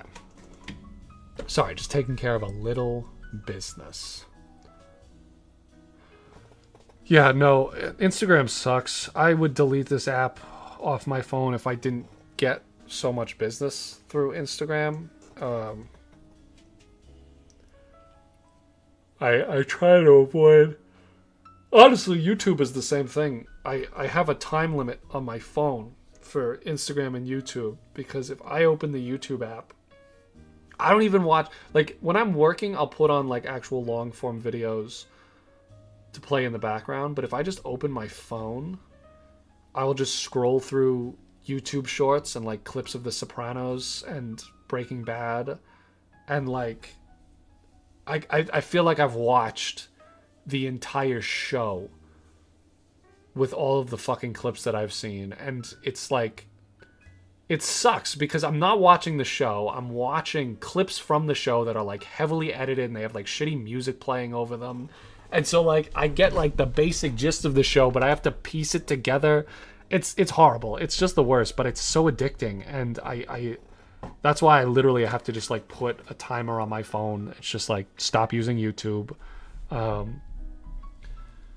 But I take my commissions through Instagram, and fortunately I don't need to actually use the YouTube app to manage the business side of YouTube. I can use this YouTube Studio app for that.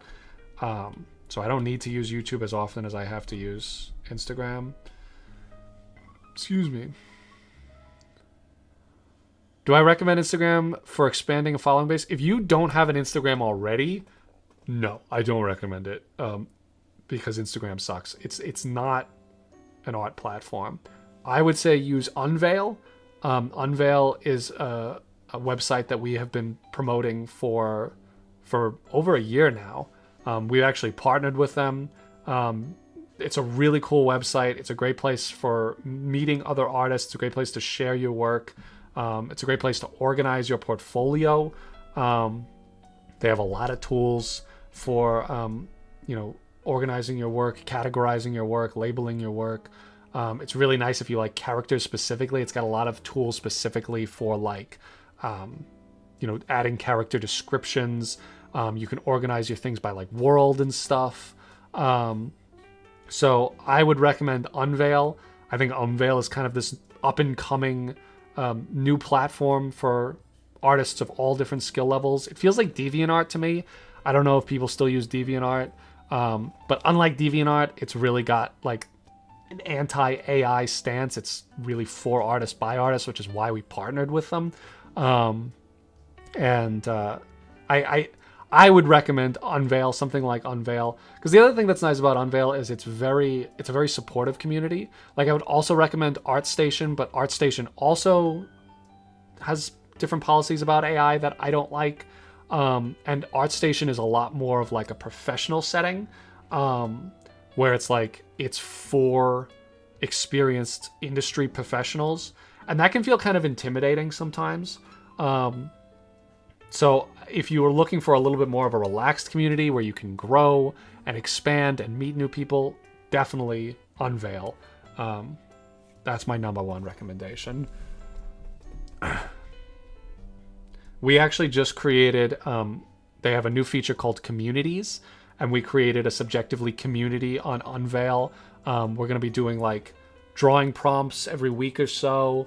And you can share your work there. Like challenges like the Bigfoot challenge, we can share all of the like contestants and stuff, all of the submissions and stuff we'd share on our Subjectively community on Unveil. It's a great place for art communities.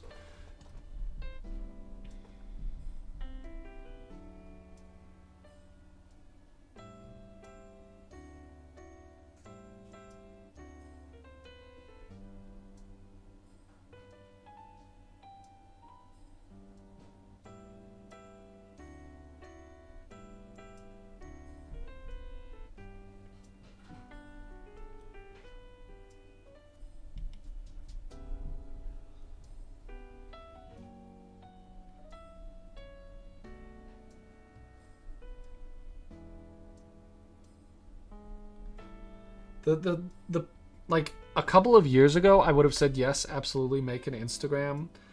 But the exact same problem that I was just talking about, that's like it sucks as a human, it also sucks as a working artist. Instagram is designed for reels. It's designed for short form media content. It's trying to be TikTok, it's trying to be YouTube Shorts. Like every big social media platform over the past 3 or 4 years has had a really big push towards short form videos. And so a lot of 2D art gets pushed out of the algorithm in exchange for videos. Now, there are workarounds to that. Like some artists upload their illustration process. Some artists do like, a carousel kind of format for their uploads. And like that helps you get into the algorithm. But with every social media, with every social media app, you're at the whim of the algorithm. So like even if you do make some kind of short form video, there's no guarantee you're still going to get. Like I used to get, when I first started my Instagram and it first blew up and I got a lot of followers, I would get like 5,000 to 10,000 likes per post every time, like consistently. Like if I got below 5,000 likes on a post, that was very unusual. Now I am lucky to crack like 2,000 likes, which I realize is still like a lot of likes. And like Instagram shows you like metrics for engagement, and it's funny because I will see, like it shows you like how many like views your posts get. So like this Anivia, my Anivia redesign, you can't see it, but it has 437,000 views. So 437,000 people have seen this post in their algorithm. But compared to that, it only got 10,000 likes, which again, it's a lot of likes, and it's still a lot more likes than I normally get these days. But I think it gives you an idea of how people are engaging with content on Instagram. People don't really care that much about 2D illustrations. And then compared to that, like this illustration got under 2,000 likes. My Enigmorph stuff. Actually, my Enigmorph stuff tends to do better, but like this also like 2.5. Versus like if I go back a couple of years, and I consider the artwork that I posted years ago to be less good. I feel like I've improved a lot as an illustrator. But if I go back in time, like these are cool illustrations. I like these. But like all of these were getting, multiple thousands of likes. And it's just a different era. Things have changed.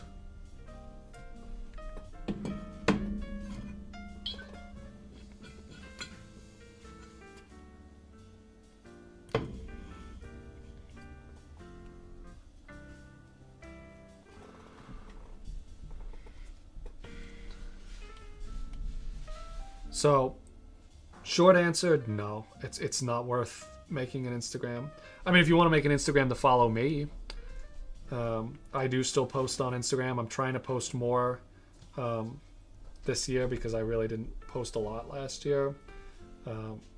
But to be fair, I was in not a great place last year, and that definitely affected my artwork. For most of last year. Not all of last year, but for most of last year. It's one of those things where, like, you don't really realize it until you have some time, some distance from it, where it's like, oh, yeah, no, I was pretty depressed. Like, chronically so.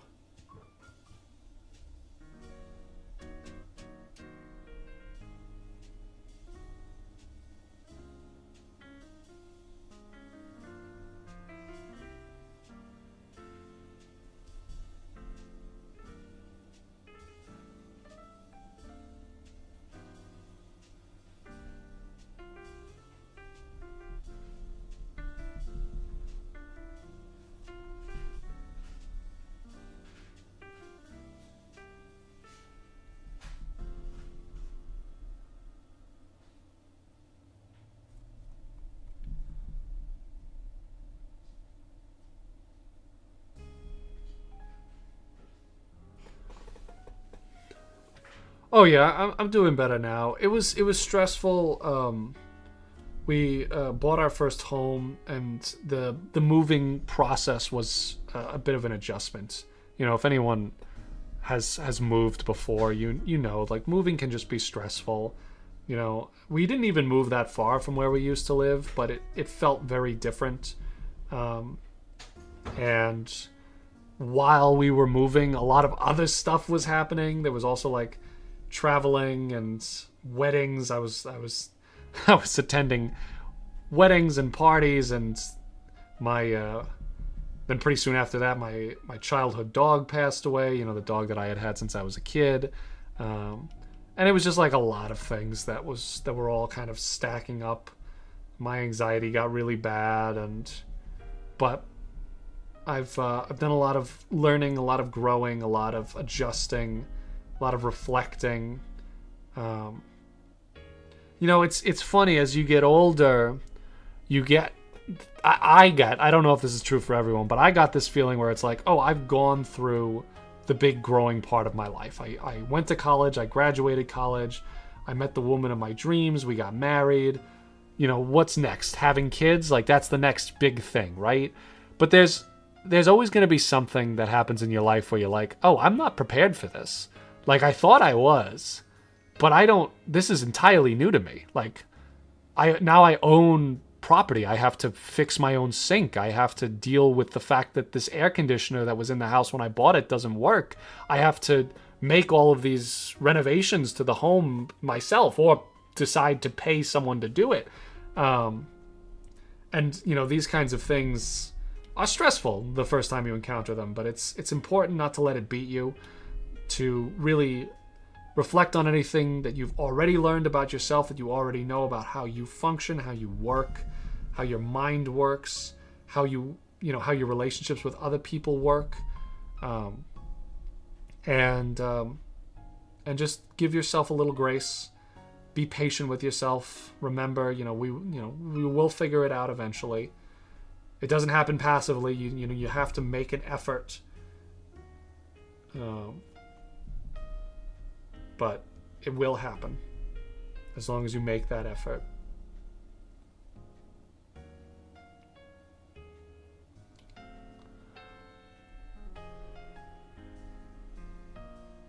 Oh, sorry to hear about your doggy. Yeah, it was tough. I mean, that dog was like 18 years old. Like, we knew we didn't have a lot of time with him left. But, it was one of those things. My mom, he still lived at my mom's house, the house I grew up in. So, I wasn't there.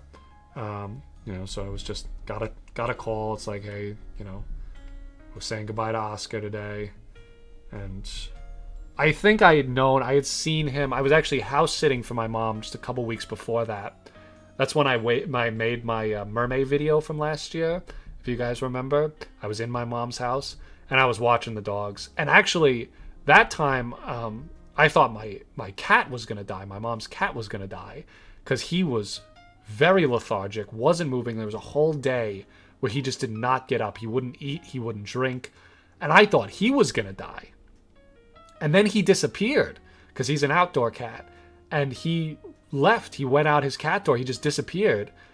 And he didn't come back for like 3 days. And I was like, oh shit, I'm watching my mom's cat and he's dead. But he didn't. He came back and he was fine. We took him to the vet and there was nothing wrong with him. So he must have just been sick or something and he needed some time to recuperate outside. I don't know. But then after that, shortly after that, Oscar got put down, and I was there to say goodbye to him that week, a few weeks before it actually happened. So, and I kind of knew, I was like, this is probably the last time I'm going to see Oscar. Although I was just so glad that Remus hadn't died that I was like, I wasn't really thinking about it. But yeah, that was the last time I saw him.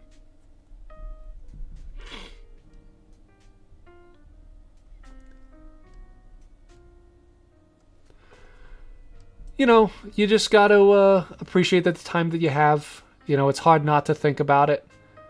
When your pet starts getting older, you can really notice it. You notice the change in their behavior, what they used to be able to do versus, what they're doing now.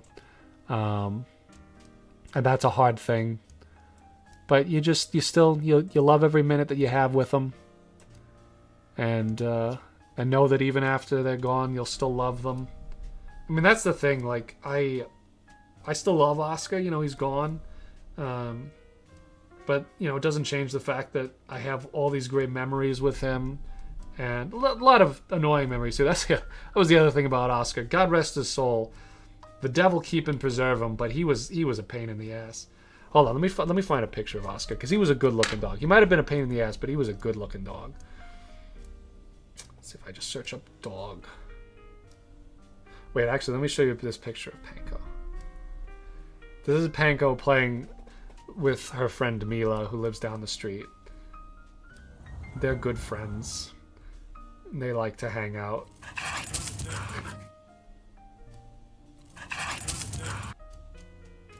And they like to wrestle. We're enjoying the nice spring weather. Anyway, that's Panko. This is also Panko. There. Let's find dog.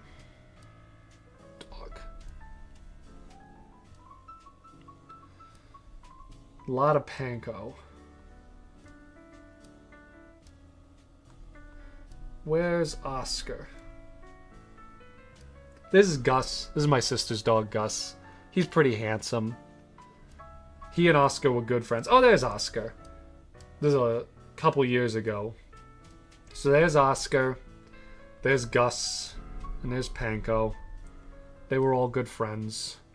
You can already see, I mean, this was... Oh, this was 2025. Okay, so this was fairly recently. Here's Oscar. My mom has this little stained glass thing that shines, you know, prism, just fragments the lights, the sunlight. And he was sitting in the sun. And I was like, oh, this is such a good picture. Man, he was a good looking dog.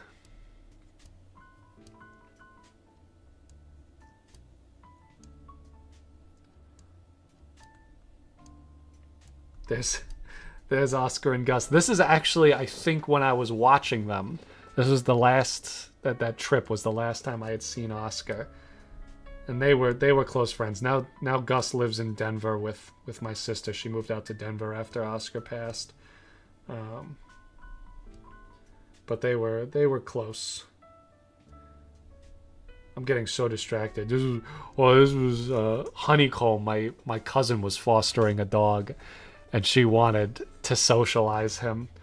So we had Panko come visit and play with Honeycomb. I think Honeycomb was a girl. But she was so cute. Look at that little wrinkly face. She was a pain. She was a pain, but in a cute way, where like she was just a puppy and she had a lot of energy. This was when Panko stole her toy.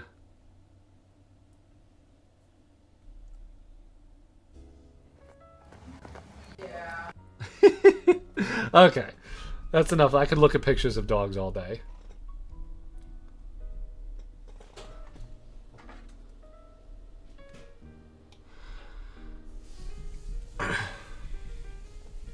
Alright, so if you're just joining, welcome. This is the inaugural... Oh, I have such a hard time saying that word. Inaugural. The inaugural stream on SubjecTV. Not my idea, by the way. That was a Subjectively fan who came up with the idea, SubjecTV. Great name. Thank you very much for that name. And right now, I was mostly just testing stuff out. Like, I didn't really have anything planned for this stream. And I wasn't going to stream until much later. But I figured out almost all of the things that I wanted to figure out with setting up the stream. So I just started streaming. And I'm just sketching some Bigfoot stuff. I've been working on the Bigfoot video. Should be... I want to upload it by next week. But it depends. I'm traveling this weekend for Easter. I'm going to go visit my family on Long Island. So I probably wasn't going to work on it in the weekend anyway, so I'm not really losing any day per se. Speaking of dogs, I got Panko making a nest back there. Give me a second, actually, guys. I'm going to do a BRB real quick. Oh, do I still... Oh, I need to make my BRB. I had, like, different screens for BRB and stuff. But I don't have them anymore. So, just trust. Here, I'll just write it on here. Be right back. Be right back. I'm just going to get some water.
Okay, I'm back.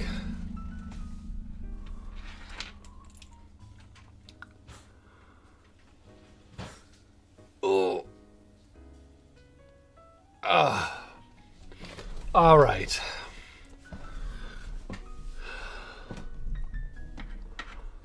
Deadlocked.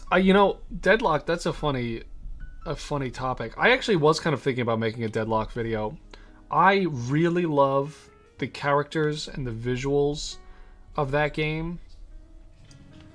But I think I love them more than I actually enjoy the game itself.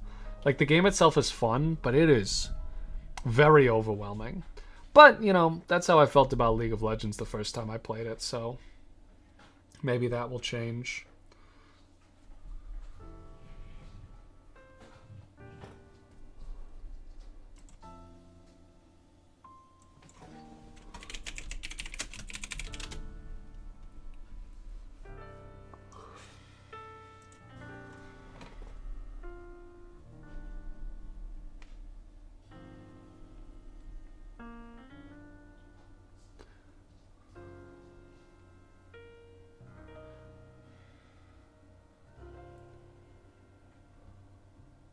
But I was actually thinking, because Deadlock is very interesting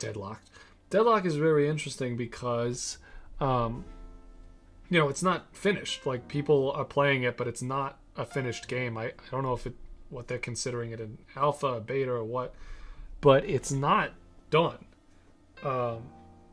And a lot of the characters are, the visuals of the characters are not finished. Some of them are from an older version of the game that had a different aesthetic, a different visual identity, different theme and setting, and some of them are just like kind of placeholder designs until they finalize them. But like, I liked the character of Viper, the lizard, who like slides around and shoots really quickly. I liked her voice acting a lot, but I thought that her visuals were a little underbaked compared to some of the other characters, and I think that's because she's either from an older version of the game or just kind of like a placeholder. I don't know for sure. But I do feel like, with a little touching up, she could look really, really cool.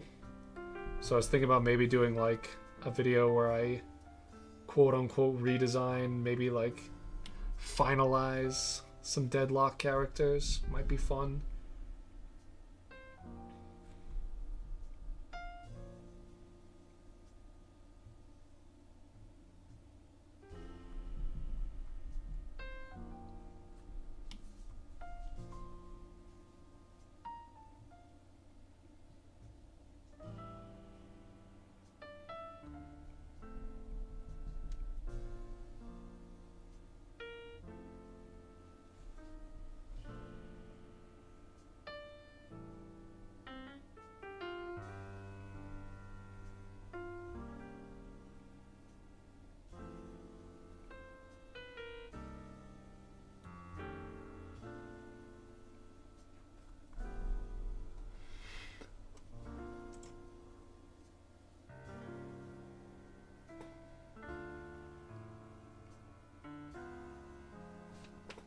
Yeah, that makes sense. Is that the game that was also what's like the samurai character in Deadlock? I can't remember what her name is, but I think that was when they were going for this like different like sci-fi or like alien setting. What's that? Yamato. Yes, Yamato. I think I feel like it's possible that I don't know if her voice acting is also from that previous version of the game, but I think it's funny that in none of her voice lines or any interactions with her, it is even brought up once that she is a lizard. Like, she could have all of her voice lines and be look like anything, and it would still match up. I think it's really funny that it's just like not relevant that she's a lizard. And I don't know if that means like if they do redesign her, they maybe won't make her look like a lizard. I feel like that would be a bit of a shame. But I do know that they're like characters like Yamato. They're planning to do some serious visual overhauls. Now, personally, I think Yamato has a really cool design. I think it's very unique, and I think it's I see how it doesn't work for Deadlock. You know, Deadlock with this sort of like occult, almost Art Deco, 1920s post-industrial aesthetic, which I love. I mean, if you know the Enigmorphs, you know I love that aesthetic. And I see that Yamato's got this, you know, almost like cyberpunk samurai thing going on. I think her old lore was that she was like an alien that learned about human culture through samurais and like Japanese culture. So she's like emulating Japanese culture, trying to blend in as a human. But personally, I think her visuals are awesome. It's a shame, you know. I've seen like some concept art. I don't know if it's fan made or if it's official, but a lot of the redesigns I've seen of her kind of generalize her and make her just sort of like a typical, you know, Japanese female samurai character, which is a bit of a shame. I like how many weird looking characters they have in Deadlock. But, you know, they also have a lot of very attractive characters too, so like, I mean, that those designs are fun too. I just think Yamato's weird penis head is funny, and I genuinely think it's cool. Like, I don't just like it because it looks like a penis. I genuinely think that really long alien head with the black eyes, I think it looks cool.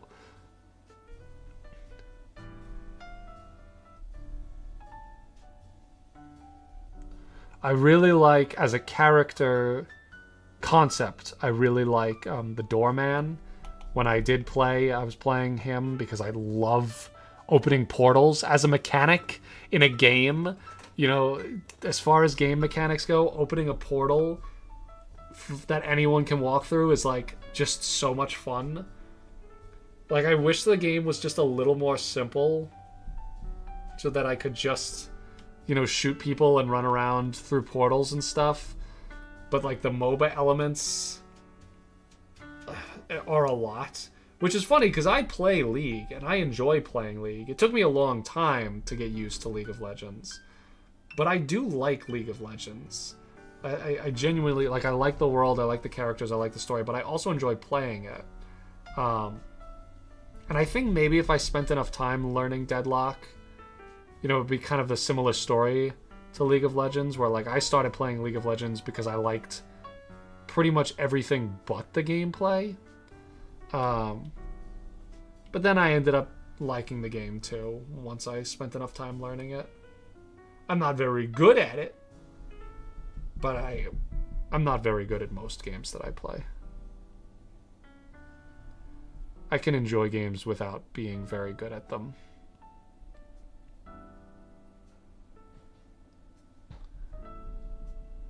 I have played Marvel Rivals. I played Doctor Strange. Doctor Strange, though, the portals, you don't get them as often as you do with Doorman. Like, Doorman, yeah, I'm pretty sure your portal is on like a 12-second cooldown. It's not as big as Doctor Strange's portals, so like I understand why there's that difference. But I didn't like Doctor Strange's overall kit as much as I liked. Like, it felt like the portals were just one thing that he did, and then everything else was kind of unrelated to the portal. I like playing around the portals with Doorman.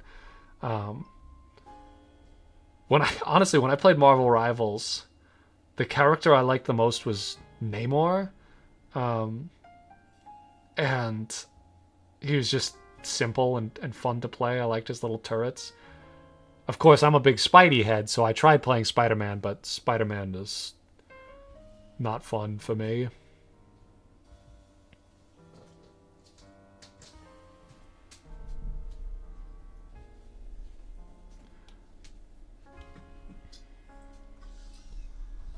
I liked Namor or Namor. And what else did I play? I feel like that was mostly the character I played. I mean, yeah. I played some Venom because like I couldn't. Spider-Man sucked. I didn't like playing Spider-Man, so I grabbed the other Spidey characters. I played some Penny and I played some Venom. I kind of liked Venom, but I don't know. The thing about Marvel Rivals is it was just one of those games where like you hopped in a game and it just kind of felt like a coin toss. Like I think it was just because of the elo that I was in, but like either their team was really good and they just beat us, or my team was really good and we just beat them. There were very few moments where I felt like I was actually impacting the game, and generally it just felt like some objectives were just biased to one team or the other, you know, like the payload objectives and stuff. Like a lot of them, it just felt way easier to push than it did to defend. I don't know why, but that's just what it felt like. Love TF2. I mean, I played TF2 every day when I was in middle school and high school. How many hours do I have in TF2? I haven't played in a long time, but I used to play all the fucking time. Let's see, how many hours do I have in TF2? 2,424 hours in TF2. I don't think any... Well, maybe League of Legends. Maybe I've beat that in League of Legends.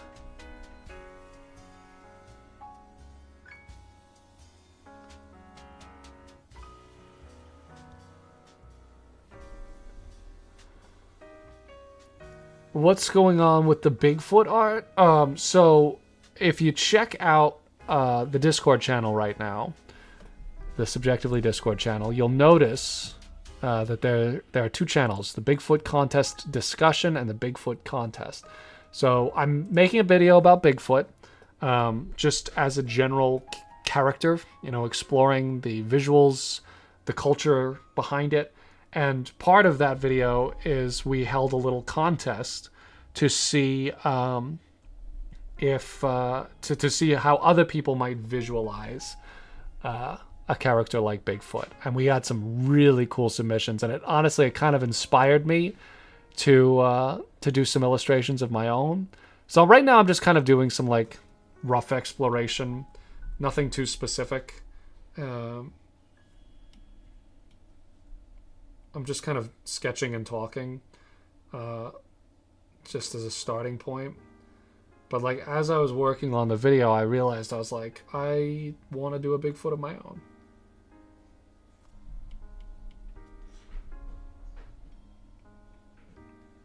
I think I want to do multiple Bigfoots of my own, honestly.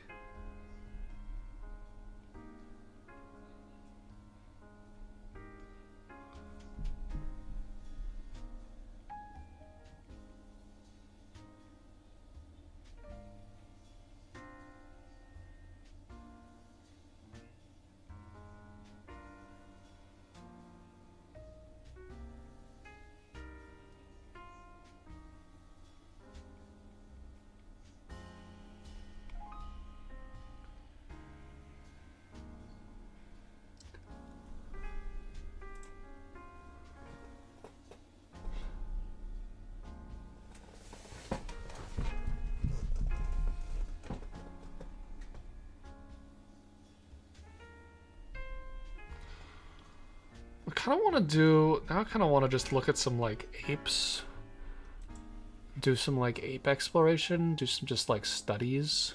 I want to look at specifically ape feet.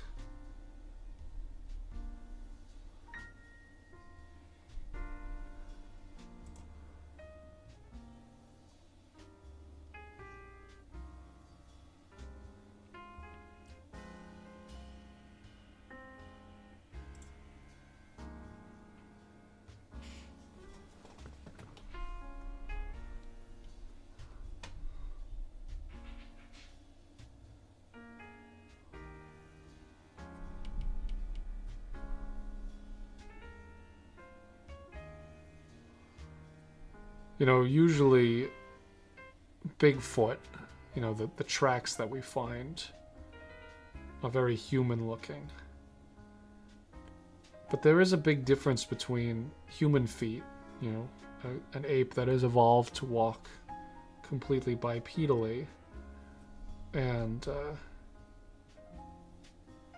other apes, other great apes, I should say, orangutans, gorillas, chimpanzees, bonobos, that still use their feet for gripping and grabbing and climbing. And I kind of just want to do some studies of those feet. And maybe find some middle ground. Or at least some inspiration.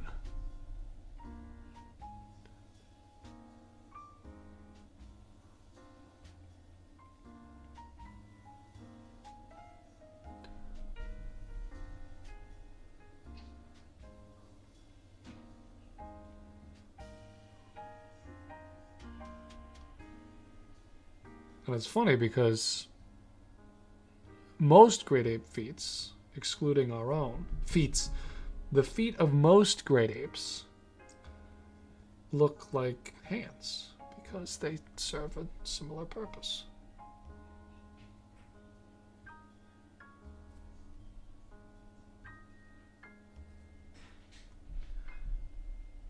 This is up a little bit further.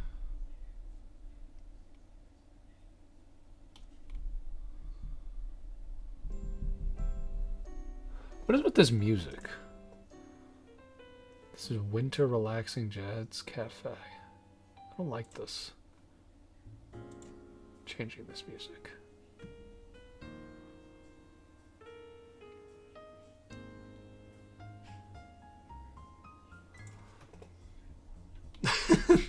Yeah, hopefully looking up ape feet will not have detrimental effects on my search history. Gotta go into incognito for the ape feet search.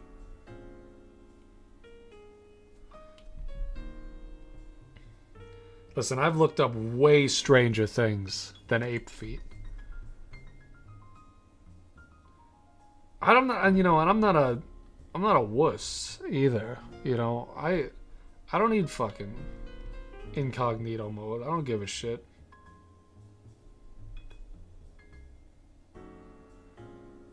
Google can know what I'm searching up.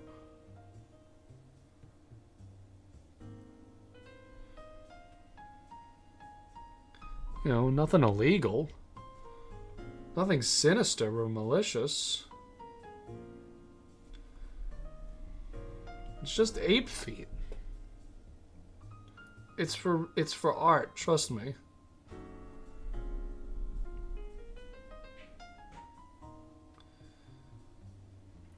Trust me, bro, I'm just drawing a really detailed gorilla foot. I'm getting all of the wrinkles and the creases of this gorilla foot for the sake of art.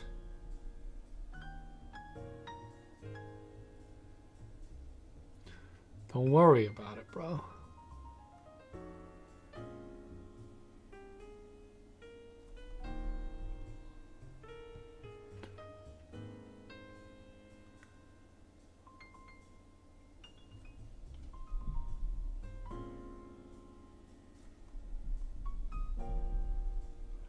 They are kind of gross. They're weird. I think it's weird because you look at it and you're like, oh, that's a human hand. That's like a fucked up human hand.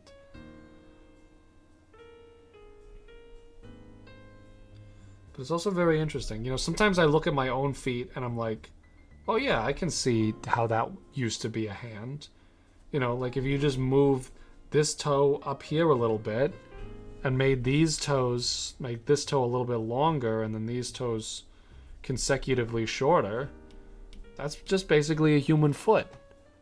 That's kind of a cool example of how evolution can really change the layout of an animal's anatomy.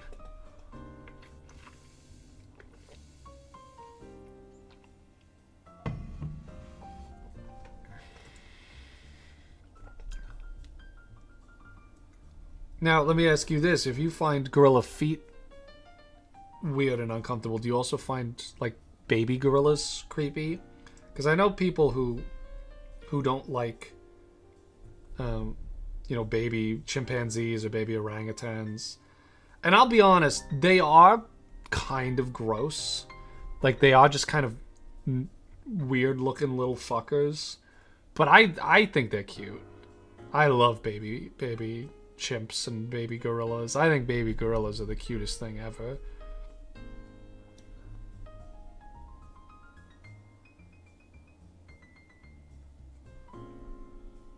But I know some people, they find them weird. I think for like the same reason. Where it's like, that's almost a human, but it kind of looks like a evil doll.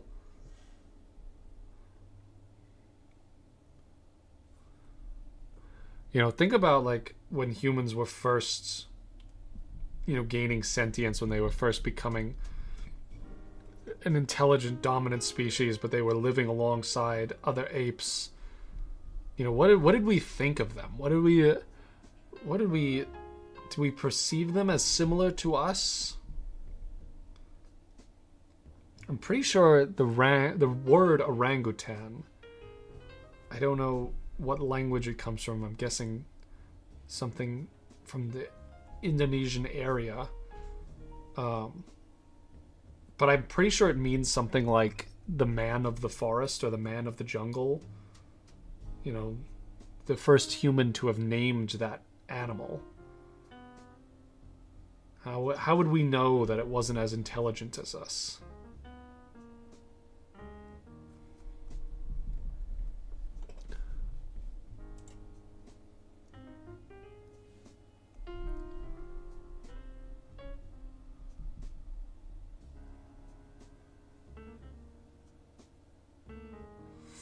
I do remember that mermaid documentary. I remember drawing like a speculative evolution of an ancient hominid that had adapted for aquatic living, because I think that was their main theory, that it's like it's a separate species of hominid that split off from the humans, you know, millions of years ago. And they adapted for aquatic life. You know, basically like how whales or pinnipeds evolved. And that was like the... And they were fucking creepy. They had like huge black eyes so they could see better. And they didn't really have like... You know, they didn't have fins or anything, but their like hind legs had fused together like seals. Yes, I do remember that. Now, see, I was old enough when that documentary came out that I knew it was all, you know, just speculative. But there was another documentary that came out before that about dragons. And they also, you know, posited all of their information under the guise of it being like a real scientific discovery, that they had found a dragon frozen in the ice. And at no point, at least as far as I remember, at no point in the documentary where they were like, we didn't actually find all this, but imagine if we did. Like, the whole thing was just like, we found a dragon frozen in the ice. They're real. And when I was a kid, I believed that. I was like, oh shit, dragons are real. Oh, okay. This is huge. Yeah, I remember when I made the original video for The Future is Wild, I was looking into it. It has a couple of different names depending on where it aired. I think it was... If you just look up, like, Discovery Channel Dragon documentary...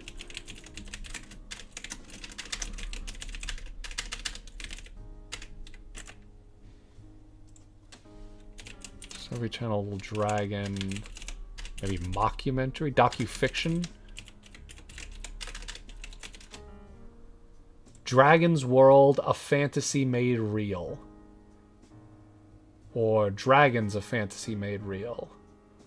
Or The Last Dragon. It has a couple of different names. But yeah, it was basically like the speculative evolution of dragons. And yeah, I thought it was real. I was young. It came out in 2004. So like, 8 years old. I just really wanted to believe the dragons were real.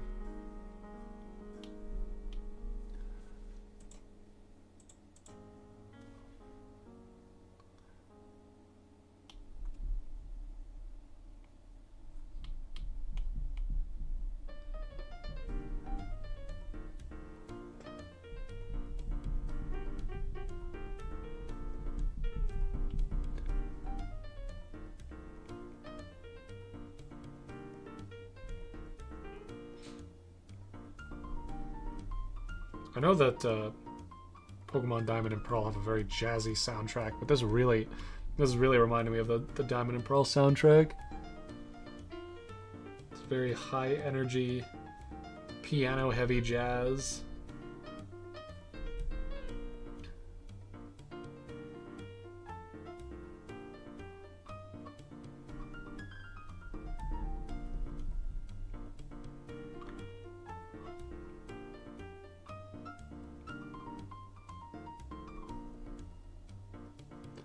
Thanks for that, tough guy.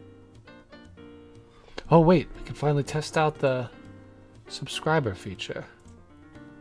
It works. Thank you for subscribing.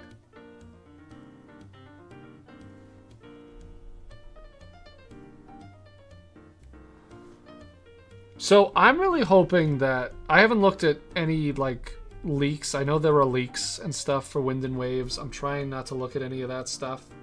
So, you know, if my theory has either been proven or disproven, just be a dear and don't tell me. But my theory is that they're going to expand Ride Pokemon and sort of bring it back the way it was like in Let's Go Pikachu and Let's Go Eevee, where you could kind of just, like, there were a couple of different Pokemon that you could ride around and use quote-unquote HMs on. And I'm hoping that that'll be the case, that there are just, like, maybe 50 to 75 different species of Pokemon that you can specifically ride on. I think that, speaking of ride on, I think that Koraidon and Miraidon were the best, like, HM replacement mechanics. You know, if we think about, like, how in Sun and Moon you had the ride Pokemon where they were, like, set Pokemon that weren't your Pokemon, but that you could use to, instead of having to teach any of your Pokemon fly or strength or whatever. So, like, Pokemon that help you interact with the world that aren't really yours. And then, similarly, in Legends Arceus, you had Pokemon that weren't part of your, like, battling team, but you unlocked them and they would aid you in traversing the space, which also I really liked. But I think Koraidon and Miraidon were the best example of integrating that relationship that you have with your Pokemon, the story of the Pokemon, and that mechanic of exploring the world, and how as you bond with Koraidon, you have these experiences together, you nurse it back to full health, it slowly gains more and more abilities. And that's why I love Koraidon so much, because I just think it's such a great way to recapture that magic that we felt as kids, like playing Ruby and Sapphire, and like having your Kyogre that you could use Surf on. Like, it's your Pokemon, you can use your mount Koraidon in battle if you want to. And like you fight kind of the final boss with your Koraidon. And I think that's great. So I hope they do something like that, but like maybe open it up to a couple of different Pokemon, maybe the starters, or I don't know. I just think that Koraidon is the best. Koraidon and Miraidon, I played Scarlet, but like I think that they're the best legendaries in terms of story because you're connected to them the whole game. Like they started doing that in Sun and Moon, I think, where like Cosmog was like part of your little crew of friends from the very beginning, and you journey with Cosmog to when it evolves into either Solgaleo or Lunala. And then similarly in Sword and Shield, you have your relationship with either Zamazenta or Zacian starts at the very beginning of the game, and throughout the entire game, you and your friend Hop are like trying to find out more about these two Pokemon and why you keep encountering them. But I think the best way they've done it is in Scarlet and Violet, where from the very beginning of the game, you have a relationship with this legendary Pokemon. And you still get to fight one at the end of the game, but it's also your legendary Pokemon. You don't just get it. You know, it's not like in Ruby and Sapphire where like all of a sudden you just have Kyogre and it's like, holy shit, I have the strongest Pokemon in the game and I can just sweep the Elite Four with this. Like, it's you spend a lot of time really bonding with Koraidon, helping it become that strong, you know, through means other than just leveling it up in battle. And then when you finally get to use it, it feels that much more rewarding. So that's why I love Koraidon so much. And that's why I consider Scarlet and Violet to be some among my favorite Pokemon games.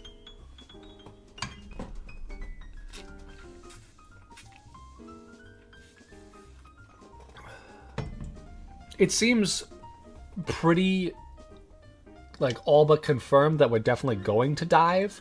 I am very excited for a new generation of diving because, you know, we haven't had dive since Gen 5. And I think, you know, seeing 3D dive will be pretty cool.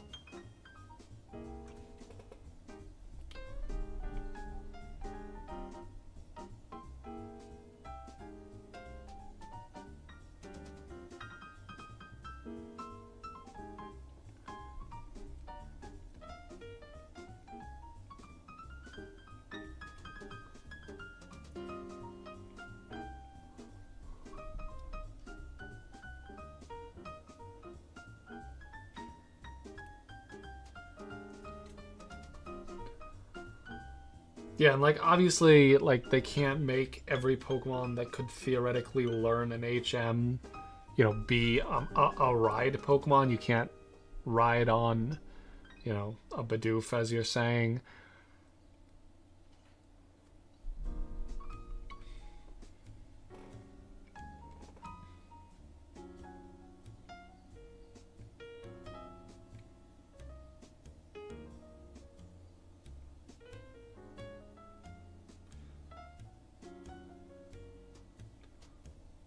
But my favorite thing that newer Pokemon games have been doing is, you know, expanding the way that you can interact with your Pokemon outside of just battling with them. You know, we finally have the ability to walk around with our Pokemon. I don't know if younger fans even remember a time before this, but, you know, it was a long anticipated feature. And like some games had it, like in Heart Gold and Soul Silver, you could walk around with your Pokemon, but of course that was, you know, a top-down pixel game, so like it didn't, you know, we were really hoping for that in newer generations with these nice 3D graphics. And I remember way back when like Oros first came out, there was a leak with like a bunch of like the entire Pokedex and like their walk cycles, and we were like, okay, so they've made walk cycles for all the Pokemon. Does that mean we're going to, you know, be able to walk with our Pokemon at some point? And eventually we did.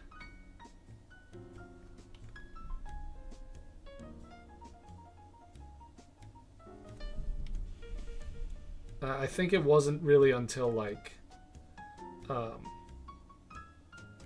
Legends Arceus that it really felt like, at least what I wanted, you know, to have, you know, the giant Pokemon, like if you know, sent out your alpha Pokemon, or like a legendary or something, like it really felt huge, as opposed to like in Shining Pearl, or like Let's Go Pikachu and Eevee, where like you would send out Rayquaza and it would be like the same size as you, and it wouldn't even like have a separate walking animation for some reason.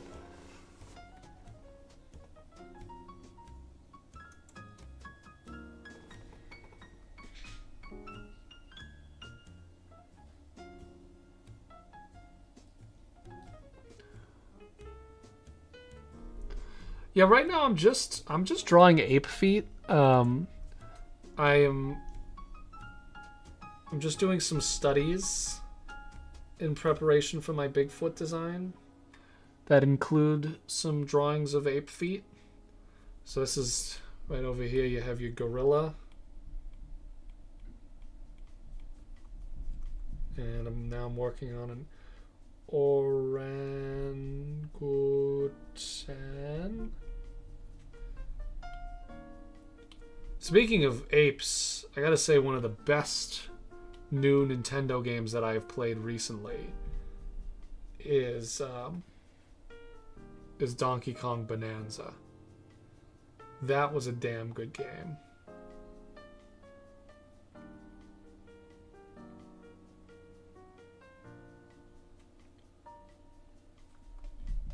I'm a really big fan of the original Donkey Kong Country and particularly Donkey Kong Country Returns. And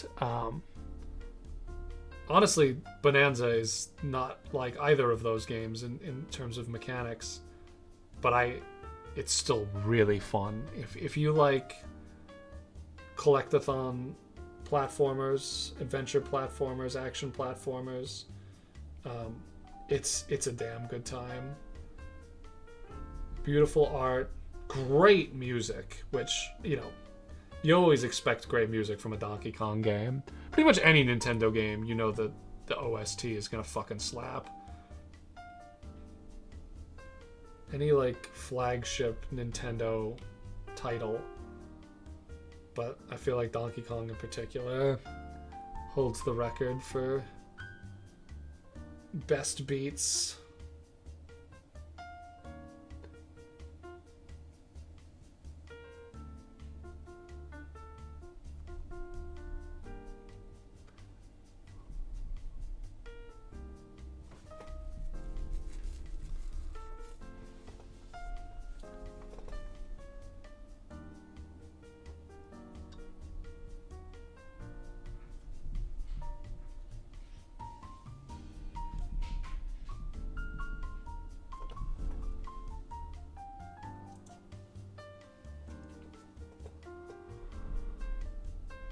As I said in my starter video, I'm definitely going with Brout.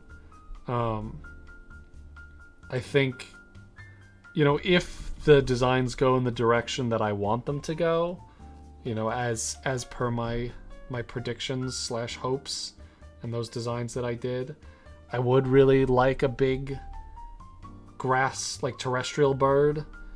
I feel like it's possible we go in that direction. You know, I hadn't really gotten a starter evolutionary line that I really liked until Skeledirge. I would say the last starter that I really got excited about before Fuecoco honestly was Mudkip. I remember when Diamond and Pearl came out and they first announced all the starters, and I saw Piplup and Turtwig and Chimchar. I really liked Chimchar, but I thought it was going to evolve into a gorilla. I really thought it was going to be a big gorilla, and I was very excited for that. And it wasn't. And I like... I almost called it Wukong. I like Infernape. I think it's a... as an adult, I like it. When I was a kid, I had this like bias. I had this prejudice against it because I wanted it to be a gorilla and it wasn't. But I like it more now. And then we got Grookey, which I was also like, oh, this is going to be a gorilla. And it was, but I still didn't like it.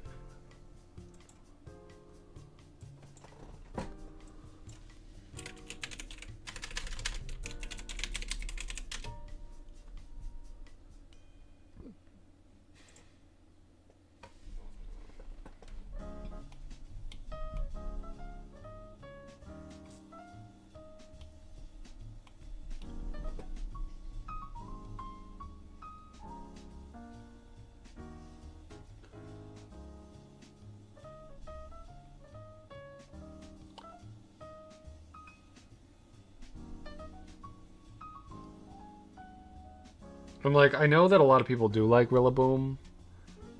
I just don't. I think it's stupid that it has a big drum set. I think it should pound its chest.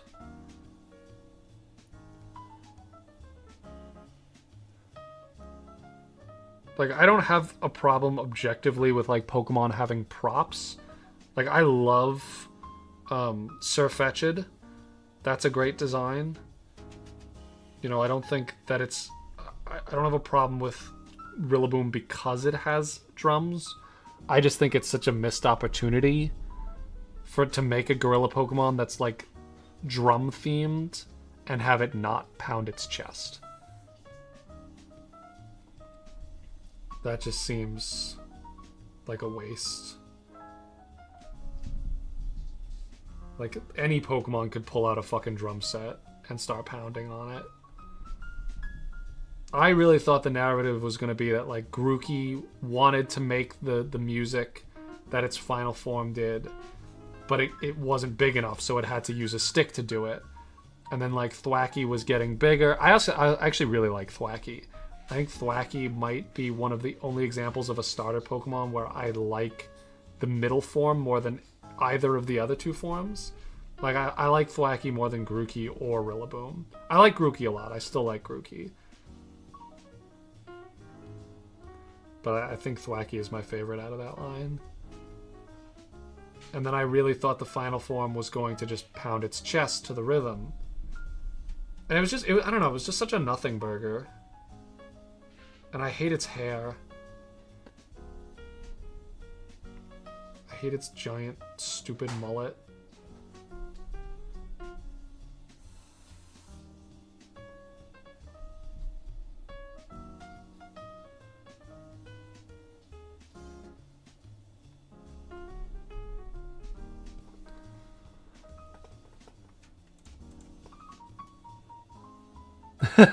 Hi, Ailish Animates.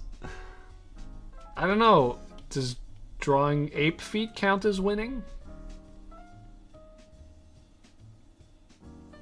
Because if so, I am in first place. How many people... Honestly, how many people do you think are drawing ape feet right now? Like, how many people are... in the entirety of humanity, 8 billion people, how many of them right now are drawing ape feet? 2,000? 6,000? I feel like statistically speaking, you know, there has to be at least 6,000.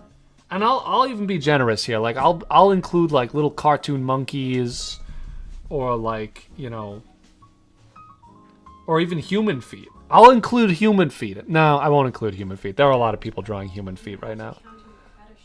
Yeah, no, never mind. I'm not counting human feet.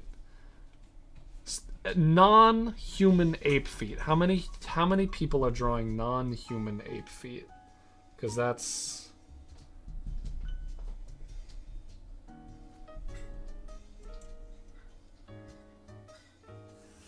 Oh, I like elephants.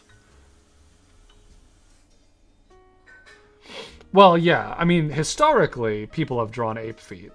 I know this. And there are some great ape feet in Tarzan. A lot of cool usage of gorilla feet in Tarzan. But I mean right now, at this moment, I'm drawing ape feet. Who else is drawing ape feet? I think about that a lot when I'm doing it. I'm like, who else is doing this thing right now? Like, there are so many humans. But it's fun to think that what you are doing in this exact moment in time, despite the sheer number of people on this planet, you may well be one of a kind. The only one drawing ape feet right now. Which I feel like can't be possible. Like, it's a weird niche thing, but I feel like just given the amount of humans there are on this planet.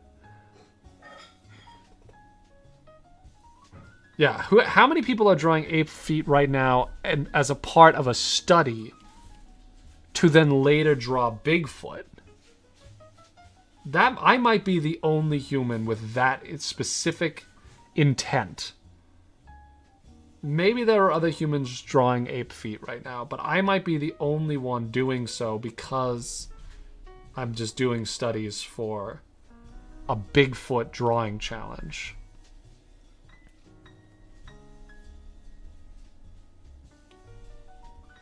And that's true, actually. We got naturalist painters, you know. Maybe there are a couple of paleo artists drawing some prehistoric hominids. And just like scientists in the field, you know, taking notes. Maybe an exotic vet has to whip up a quick drawing of their patient's foot. I don't think vets ever make illustrations of their patient's anatomy. That might be not something that vets spend their time doing. Do we have any vets in the chat that could confirm this?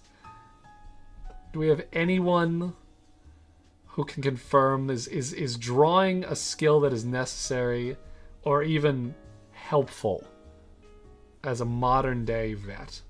Because I feel like it probably is not. I feel like we have technology for that. I think what I'm missing in all of these is I'm making the like quote-unquote heel too short. Like this should come down a little bit more.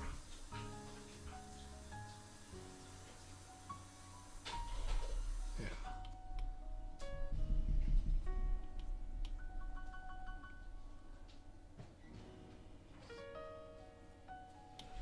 But also now I feel like I should, like, these are not to scale. I should specify.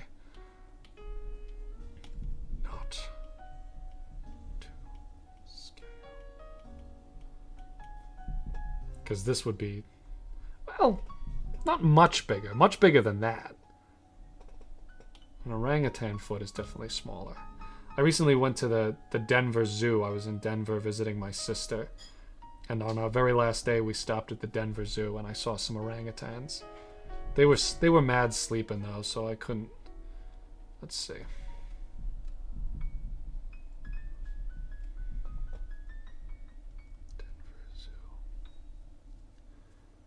Oh, they had an okapi. That was super cool. I've only seen a live okapi once. I think it was at the San Francisco Zoo. No, sorry, San Diego Zoo. I've never been to San Francisco. They had an elephant. I don't know who said they were drawing elephants. But they had an elephant. His name was Duncan. And he was doing some tricks for us. They had like they said that they like to train them so that they're more comfortable with the handlers. So if they have to perform like a medical exam or something, they can have them raise their foot or raise their trunk or open their mouth or something. So he was doing some tricks and getting some apples. But it was funny though because the woman who was doing the announcement, it's in like giving the little spiel about how it's like, you know, we want him to feel comfortable. If he doesn't want to do this, he can leave. And then at one point he just did. He just walked away and she's like, okay, well, Duncan is leaving. But he liked this. They were spraying a big hose at him, and he liked that. He opened his mouth, and he got sprayed right in his mouth. He was a big lobster. They had all these cool lanterns. This lights up, I guess, but we were there during the day, so I didn't see that. They had a lion. He was eating half a pig. I guess I didn't take a lot of pictures. He was their gorilla. He was kind of bumming me out. He did not look very happy. Like, he was just taking a nap, I guess. But, like, I don't know. He just didn't seem... He didn't seem jazzed about being in a zoo. He was not looking pretty... Everyone was sleepy that day. The rhino was zonked. The rhino was straight snoozing. I guess the okapi was out and about. A lot of the animals we saw were just passed out. It was hot, too. It's hot in Denver right now.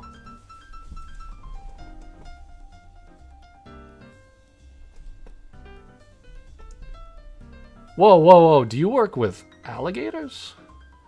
That's pretty awesome. One of my favorite places in the world, the alligator farm in St. Augustine, Florida. It's not actually a farm. It's just a zoo. They call it the Alligator Farm. It's actually one of the oldest zoos in the United States. It's been around for a very long time. And if you work with alligators, you probably have heard of it. But for everybody else,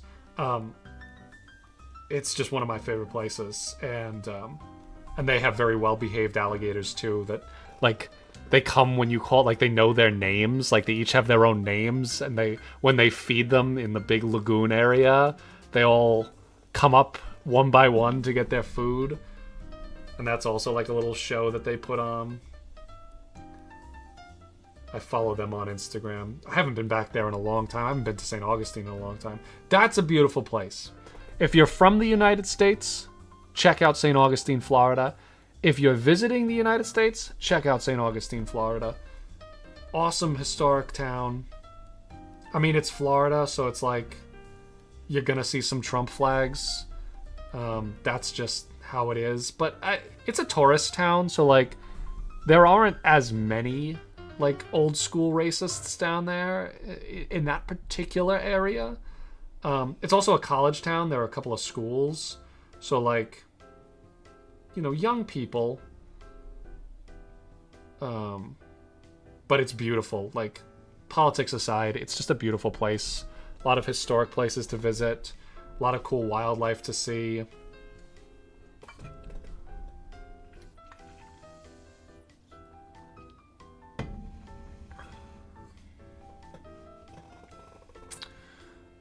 Yeah, the alligator farm used to have, I believe, the largest crocodile ever in captivity. His name was Gomek, and he was on display at the zoo for years. And they have a whole shrine dedicated. He died, I don't know exactly when he died, but they have a huge shrine, and they have him taxidermied. He's massive. I'd probably just look him up. Let's see. Yeah, there he is. That was Gomek. And this is his little shrine. It's all indoors at the alligator farm. And now they have another guy there who's not quite as big as Gomek was. But Maximo lives there now, and he's also quite large. I believe his girlfriend here is named Sydney, but he might have a new mate. But he's got a little girlfriend named Sydney, and they've made babies a couple of times. I believe both of them were rescued from an actual crocodile farm in Australia, where they were raising crocodiles for purses and boots and other leather.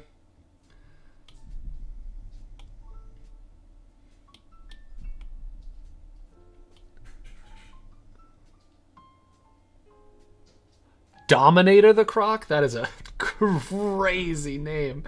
Dominator Crocodile. Whoa. Oh, he is not in captivity. I've seen this picture before. He's missing a whole arm. These look like different crocodiles. He's got an arm there. Oh, so this is like just a crocodile somewhere out. These are all different crocodiles. Jesus Christ. I don't know if this is all the same crocodile, but that's a big salty.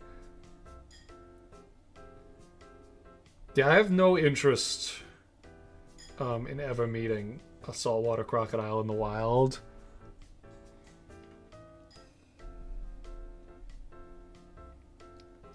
These are pretty awesome names. Yeah, but if you go to the alligator farm, they have other animals there too. They have 2 cassowaries, or at least they did the last time I was there. I feel like one of them was named Kevin. They have some monkeys. They have a Komodo dragon. I think they have 2 Komodo dragons, actually. I think they have a mating pair. They have a lot of birds. There's this one area. I'm just going to look it up because this place is awesome. Alligator Farm, St. Augustine. They have this one place called the Rookery, and it's this big open area where they have captive crocodiles, but they also have nesting local birds that fly in, and during this time of year, actually, it probably smells to high hell. But you can walk through. Let's see if they have any pictures of the Rookery, and you can see. This is the Rookery, but it's Rookery season. It's not full enough. Yeah. So like you walk across the boardwalk, and there are alligators, and I believe one American crocodile that also lives in the water here. Maybe 2 American crocodiles. But then all of these birds, I think some of them they track, but these are just local indigenous bird species that come to nest here every year. There are like wood storks and snowy egrets and roseate spoonbills, some other like tricolor herons or midnight herons, smaller birds. It's super cool. They have a couple of albino alligators. They've gotten big. I remember when they first got them, they were babies. But they're growing up, I guess. Some parrots. They have like a whole area for like scavenging birds. They have like a marabou stork and some vultures.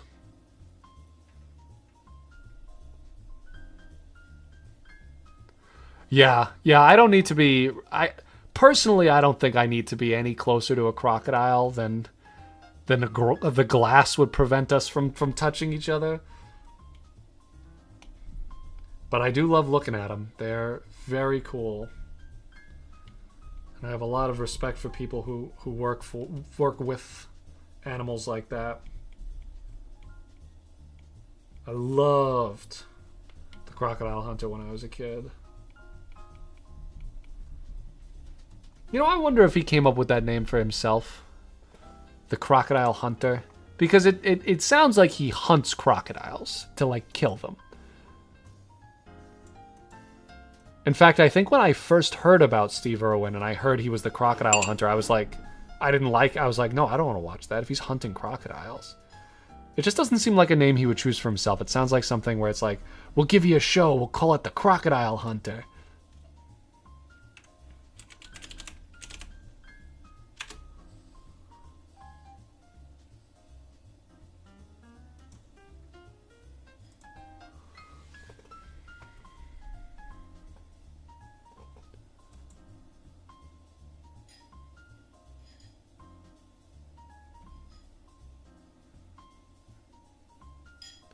Yeah, well, I mean, we have, because the United States spans so many different ecosystems, there are so many different kinds of birds all across the country. Where I live, I think the coolest birds in Rhode Island, wild turkeys. I think people sleep on wild turkeys because, you know, they're a food item. You know, we think of them as like Thanksgiving dinner and not much else. You know, when people say turkey, like if I were to Google turkey right now, you'll find pictures of food. Like you won't find the bird. Like you'll just find roasted turkeys. Actually, it specifies. Do you mean turkey bird? But I think wild turkeys are so cool. And the whiskey's not bad either.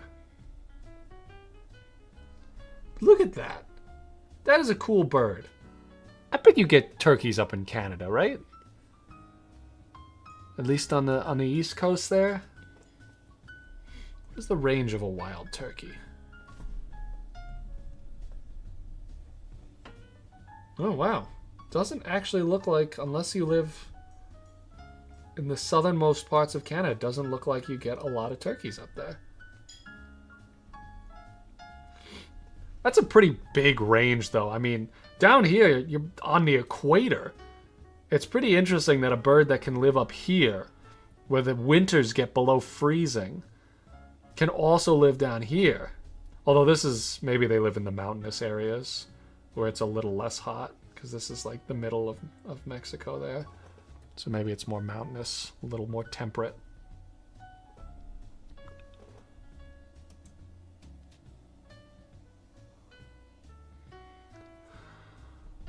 I do like Killer Croc. My favorite version of him is probably from just the Batman, the animated series.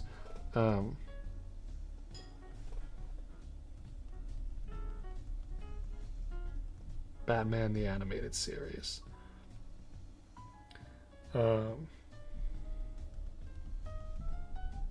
Yeah, this guy. I like this guy.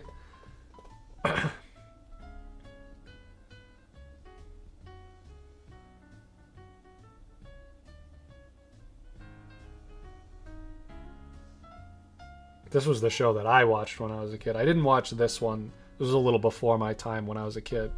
This one was the one that was on TV when I was growing up. I like this one too. This one kind of looks more like the Lizard, though, from Spider-Man. I kind of like the versions of him where he's just a guy with a skin disorder, and like he kind of looks like a crocodile, but he's not like explicitly like a mutant crocodile man. Like I like the versions of his story where he's just sort of like an outcast from society, and people are kind of scared of him, and they sort of make him feel like a monster, so then he acts like a monster.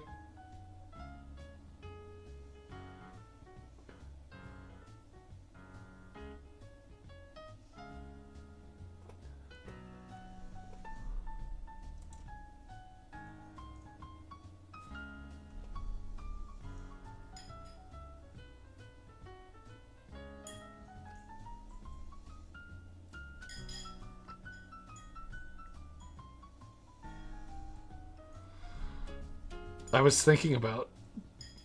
Oh, I agree. I think turkey should be our national bird.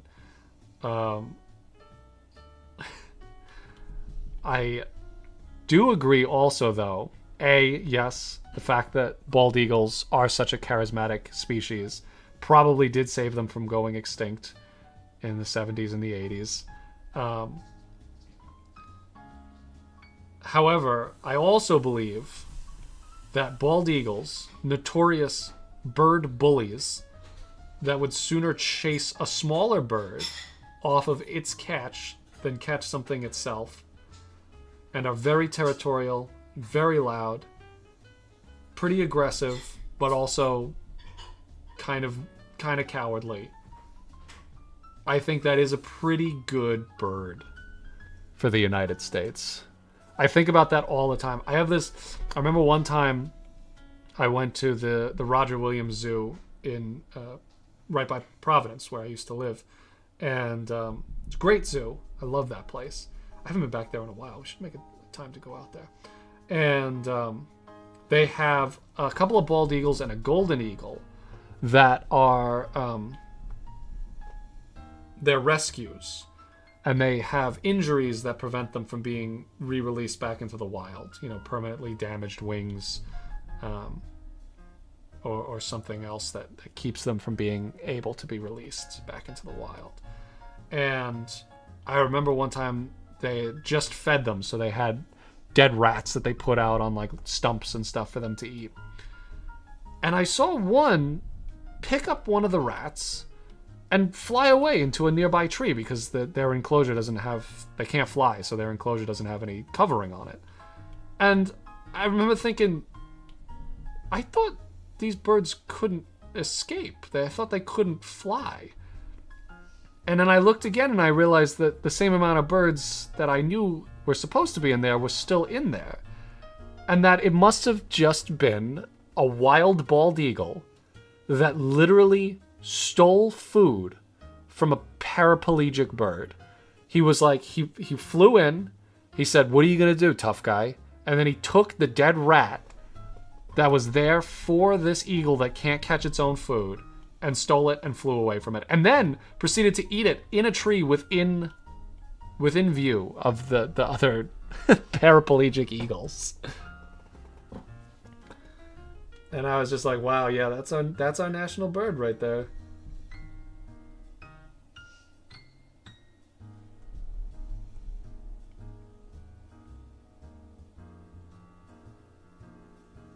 Could you imagine though, like all of the like super like nationalist propaganda imagery of like eagles? Imagine replacing that with turkeys. Imagine like the badass like turkey truck wrap. Like I feel like it might actually go kind of hard. Like I feel like maybe there's something there.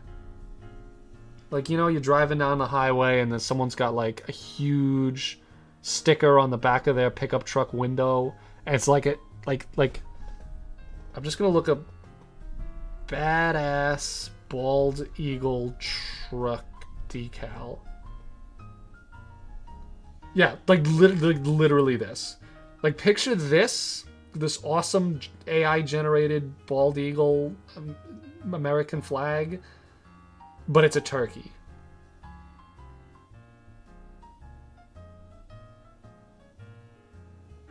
God, this fucking sucks. Yeah, this. Picture this, but a turkey. I feel like it actually goes unironically hard. Like, turkeys are scary. I'm much more scared of a turkey than I would be of a bald eagle. Like, a red-tailed hawk, I'm scared of a red-tailed hawk. But a bald eagle? Nah. Bald eagle's not gonna mess with me. Bald eagle's gonna fly away. A turkey's gonna square up. A male turkey, a tom, if you will. That guy is he's got beef to settle. Yeah, and the tail could fan out. It could be the flag. Oh yeah, that would be everywhere.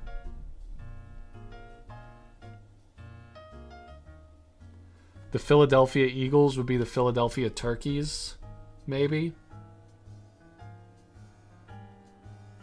I'm actually kind of surprised there is no U.S. sports team that is the Turkeys. I guess because turkey is also, in American lingo, a turkey is like a loser, an idiot, a schlub. You turkey. That's not really a term that people use so much anymore, but you don't really want to be called a turkey. Which is a shame, because again, I think turkeys are cool.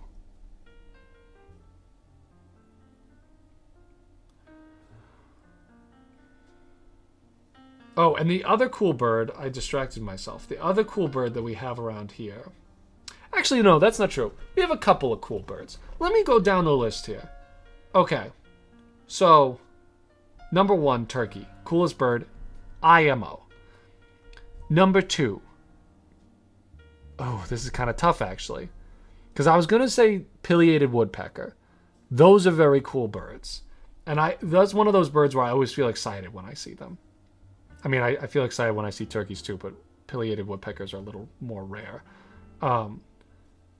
They're very rare, actually. The first time we saw a pileated woodpecker was actually up in Halifax in Canada. And we were so excited. Claire's like, I think that's a pileated woodpecker. I think there are 2 of them. There was actually a whole family of pileated woodpeckers. It was really cool. But we've seen them around here too, where I live now, in Rhode Island, and those are beautiful birds.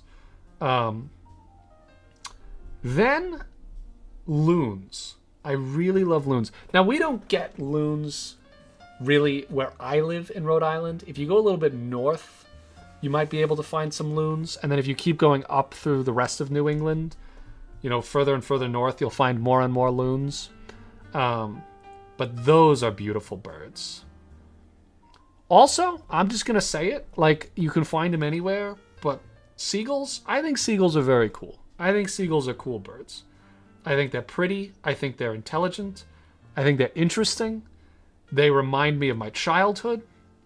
The beautiful beach.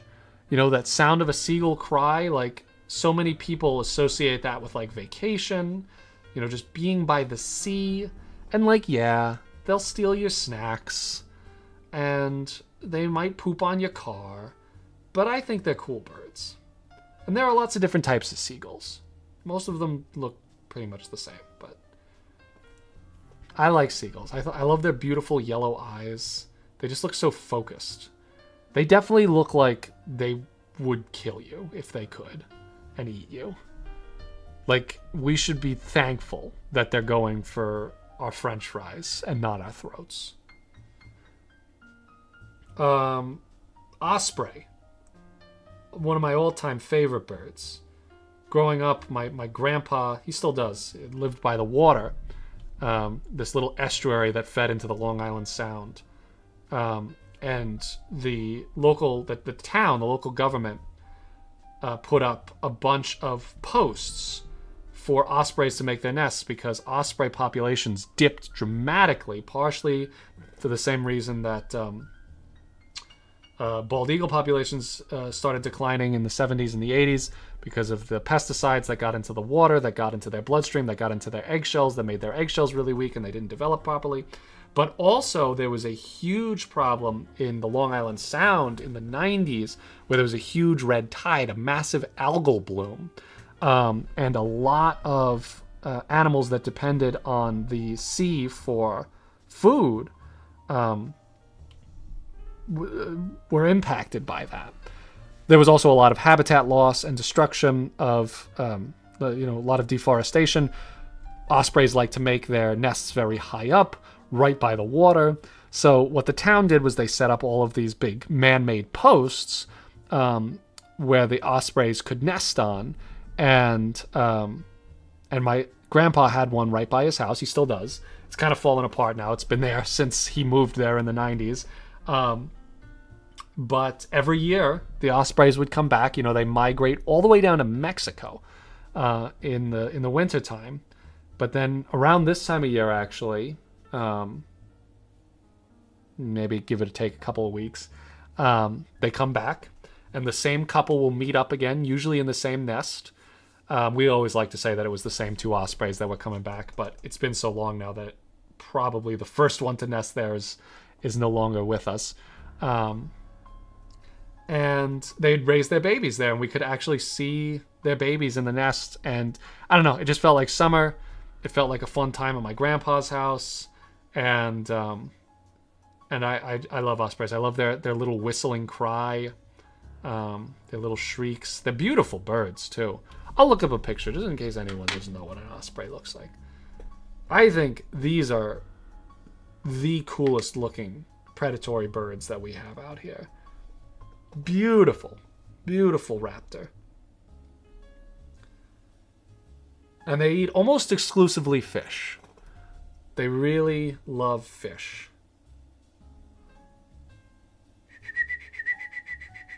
They have this whistling little cry. That's a funny thing about these raptors. They all have these high-pitched cries. Look at that silly fella. I like that guy.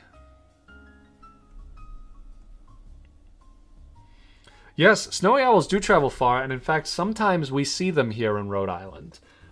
It's not common. They don't usually come this far south. But they can, and they do, and they have.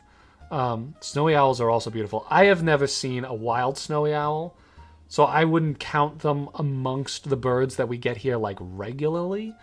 But they are beautiful birds.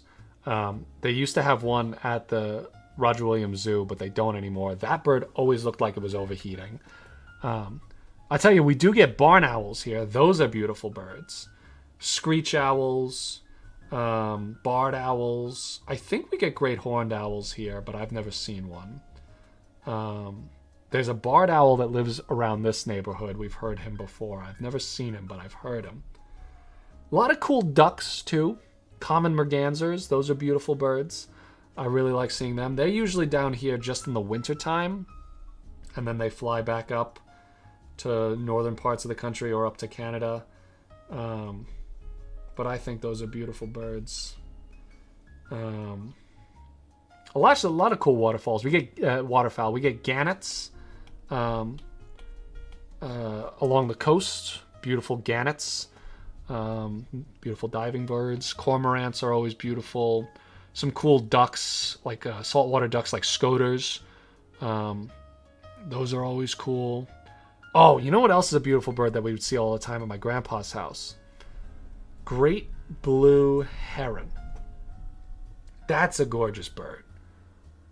This is a bird where you have to thank your lucky stars that we are as large as we are, because we would be prey for this thing. And it would not be pretty. Look at that. He is eating a duck. Picture your mother in that thing's beak. If you were any smaller, or if any of your family was any smaller, dead. I don't think any mandarin duck live around here. We do get wood ducks, though. I saw a wood duck for the first time just last year in New York City, in Central Park. This is a gorgeous bird. This was a bird that I had always wanted to see my whole life. And I saw one at the Jackie O Reservoir in Central Park. And that's a gorgeous bird. We also get hooded mergansers. That's a beautiful bird. Fucking up that crayfish. That's a gorgeous bird. I saw them the same day that I saw the wood duck. Ruddy ducks we get. Coots. Look at this weird fucking guy. These guys have really weird feet. Look at his toesies. They look like a lobster tail. Weird little guy. Yeah, wood ducks are like, I remember when I was a kid, my grandpa, not the same grandpa I was talking about, my dad's dad, he collected like decoy ducks, like those old wooden ducks that hunters used to use to attract other ducks. He didn't actually hunt himself, he just collected them. And he had this antique, it kind of looked like that one. He had a couple. Oh wow, this looks almost exactly like one of the ones we had. This one must have been mass produced because we had one that looked exactly. That's just a mallard. It looked like this. It looked like this, and I loved it, and I always wanted to see a real one, and it wasn't until literally last year that I actually saw one alive and in nature. But that's a beautiful, beautiful bird. Smew. Thanks for that, I don't tough think guy. I've ever heard of a smew. Wow, that is a gorgeous bird. No, I've never heard of this before. Wow, where are these found?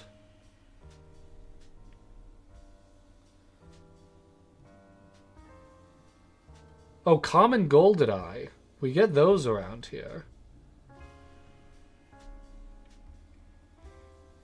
Oh, okay, so this is in the Eurasian continent.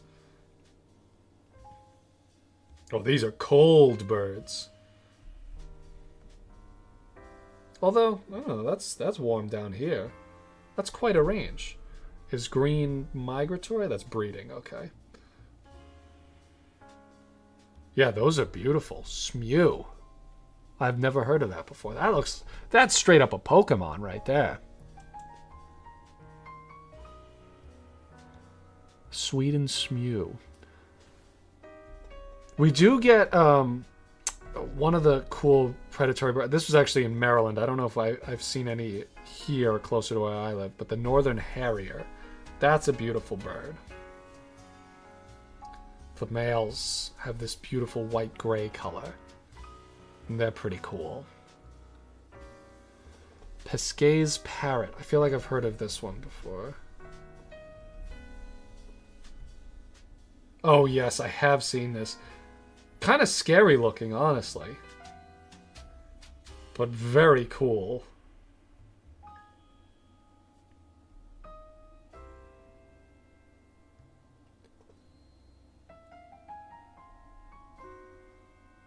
Oh yeah, the snail kites. I've never seen one of those, but yeah, you can get those down in Florida. Yeah, these guys are cool. This is not a bird, but I'm just thinking about a documentary I watched recently. And just on my bucket list of animals to see before I die, these crayfish that live in a certain part of a certain mountain region in Australia, and they live in the mountains. This is a mountain crayfish. It's not just freshwater. It lives in altitudes because it's Australia, so it's warm unless you're in the mountains. And it's so cool. I mean, imagine finding this like under a tree. I know we've detoured from birds, and they come in different colors too. But yeah, Lamington spiny crayfish. I wanna see one of those before I die. All right. So we've drawn our ape feet. What fucking good does that do us, Jack? You've drawn 4 ape feet. Should I draw a human foot? There's no room. The inaugural stream of SubjectTV, and I draw a human foot, I'm cooked. I can't be doing that.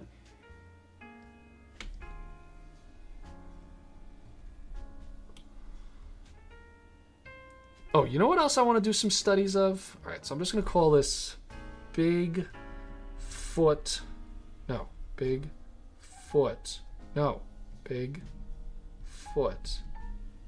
study. Okay, the other thing I want to do a study of are some like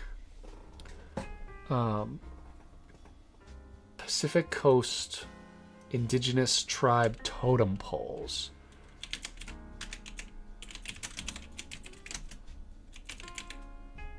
Because I feel like I could get some cool imagery from those. What tribes make totem poles?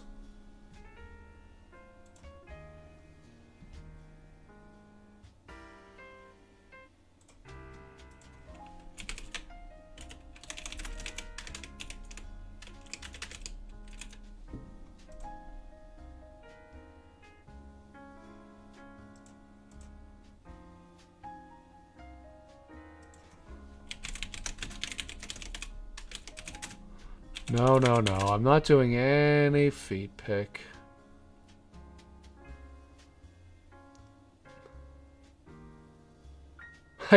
I do like killer whales. Killer whales are fucking scary. That's on theme with the totem poles, though. I've seen a lot of depictions of killer whales in this style of sculpture. What totem derives from the Algonquin word ododem?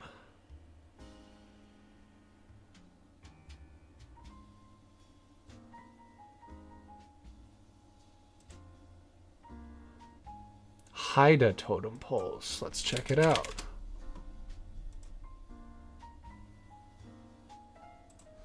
Oh, I love the colors of these. I think I want to incorporate these colors. Like this greenish teal. It's like gray-green teal. Just take some color notes over here. Like that gray-green teal. This orangey red. No, that's not. A little brighter than that. A little orangier. Like that. And then like a gray black. And then this like natural carved wood color. Like, aren't those nice colors? It's basically a primary color palette, I guess. It's yellow, blue, and red. But I love those colors.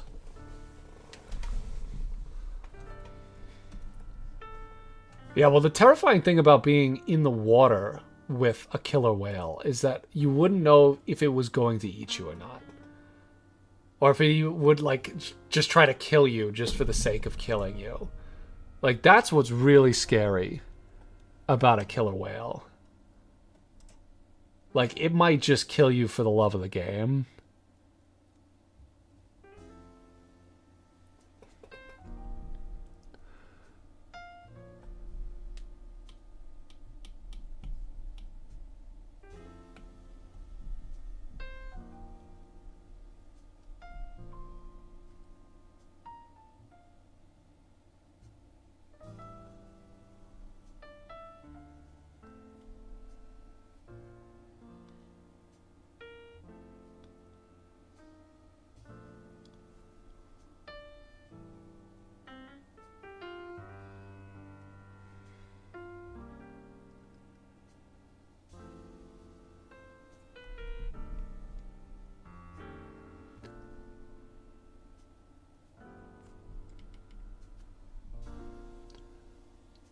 But also it might not. It might be totally chill. It's old footage, but I just saw it for the first time myself. But I saw footage of a diver getting attacked by a leopard seal. And you know, leopard seals are one of those animals that don't really cross path with humans very often. So as far as their disposition and their natural inclination to attack, you know, we don't really know. We don't have a good sample size. You know, sometimes I remember reading as a kid this article in National Geographic, and there was a photographer that was photographing leopard seals in Antarctica, and this leopard seal got really close to him and then swam away and was gone for a while, and then came back with a penguin, a dead penguin. And it seemed, the photographer said it felt like it was offering it to him, because it wasn't eating it, it just sort of brought it over to him and was just sort of like nudging it towards him. So that was one interaction with a leopard seal. But then this video I saw, this woman literally had her ass bitten off. And that is not as funny as it sounds. Like, that seems silly. But could you imagine? I mean, anything happening to you underwater is already scary. You're so much... there's so much less that you can control when you're underwater. But an injury like that, I mean, you have to avoid going into shock. Plus, you have to remember you're in freezing cold water. You know, if that water starts getting into your suit, into your watertight suit, you might go into shock. I think she survived. I don't actually remember if she survived or not. But I tell you, I would not be interested in swimming with a leopard seal.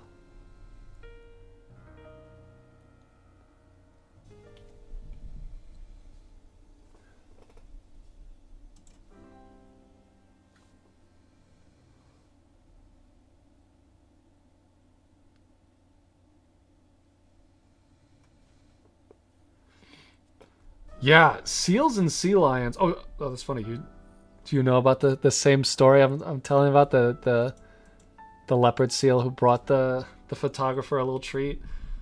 Yeah, it's an interesting story. But yeah, it's sea lions especially. Like, I think because, and it's kind of the same thing with orcas, where like we're used to seeing them in captivity. We're used to seeing them tamed and broken. You know, I think that's the real word for it. You know, sea lions are often kept at zoos and parks and stuff, and there's, you know, there's no risk.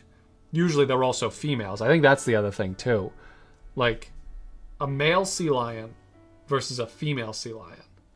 Like, male sea lions are huge and like scary. Like, it's not like huge in the same way a whale is huge, where it's like, this is scary but I feel safe. It's huge and like, oh, I get why you're called a sea lion and not a sea doggy, because you might be cute, but you could definitely kill me.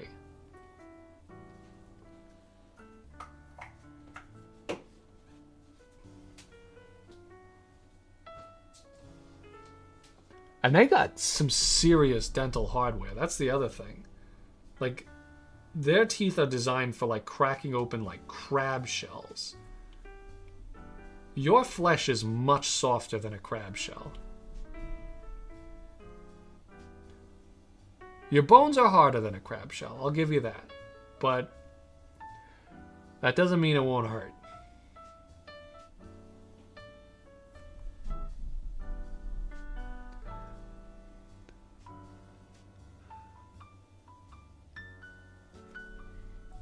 Steller's sea lion. Aren't those extinct?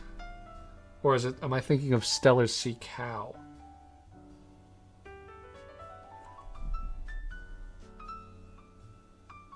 Because I've heard of Steller's sea lion before, but I thought that was an extinct species. Like humans discovered it and then contributed to its extinction. But I might be thinking of the Steller's sea cow. I know there's also a Steller's sea eagle. And I don't know if that one is still alive either.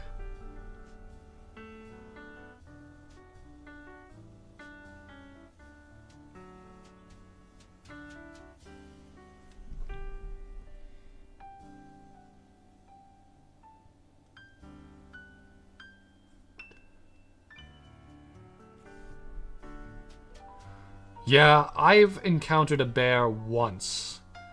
I was camping, and my family had two different sites. We had, got two different sites, but they were pretty far away from one another.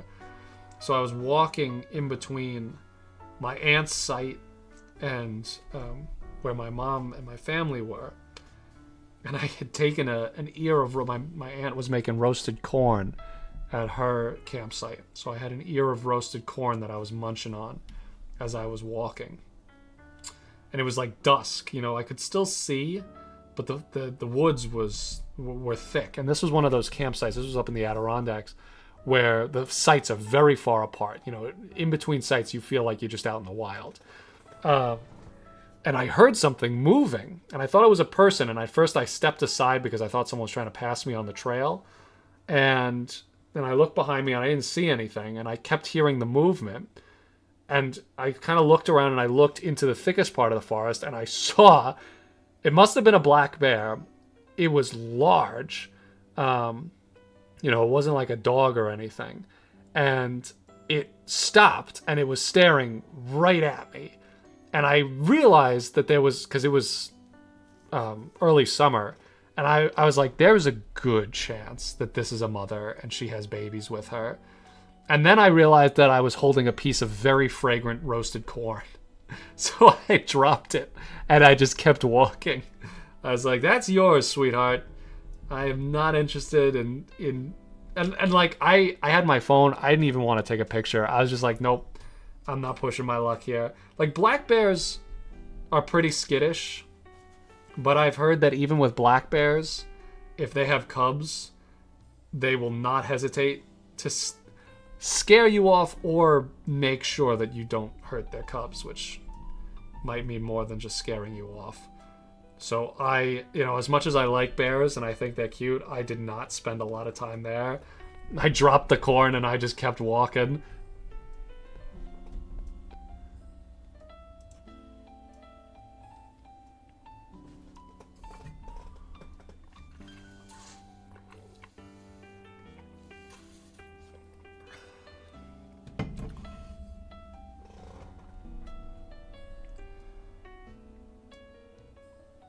Now, if I knew that the bear was chill, I would absolutely go in for some pets. But there's no way to know that a bear is chill. Unless, I guess, you raise it. I see a lot of people on, Instagram that, have, rescue bears that they don't really keep in captivity. They have, sanctuaries that are basically outdoors, but the bears stay there. This one guy in Russia has a bunch of, rescued animals. And he makes them all seem so cute. He just, play wrestles with his bears. And he has a Wolverine who's also really cute. And, all these animals that you should absolutely not be roughhousing with.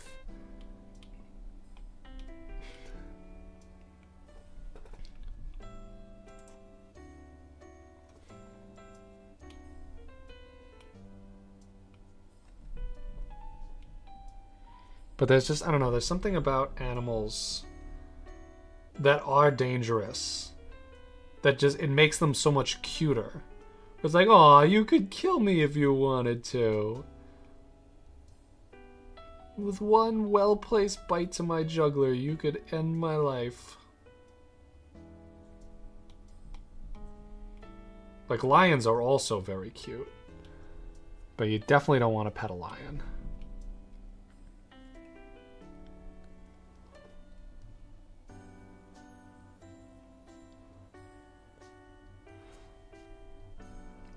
Yeah. Yeah, our ancestors had to put up with some shit.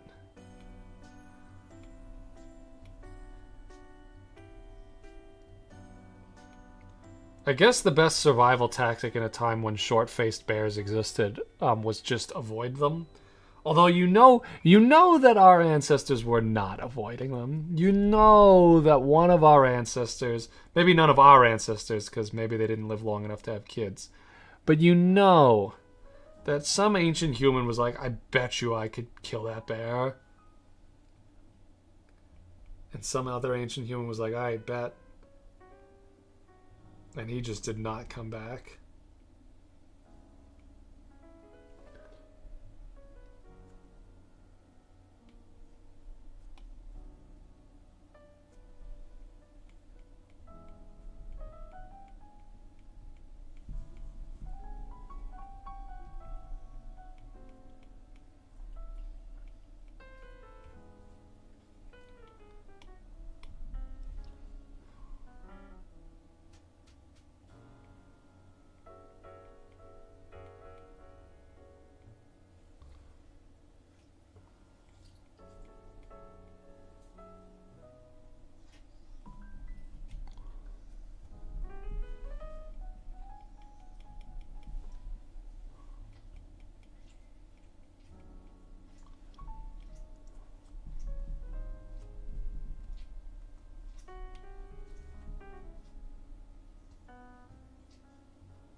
Yeah, hyenas are definitely scary.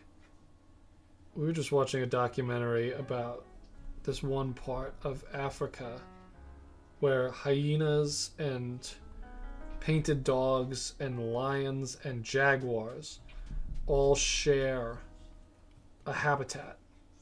They all share the same prey items and... Can I help you, Panko? You're making a lot of noise over there. Are you the most dangerous predator? And it's just interesting because they're all very different predators, but you can't really say that one is necessarily more or less dangerous than the other. Like they're all dangerous in their own ways.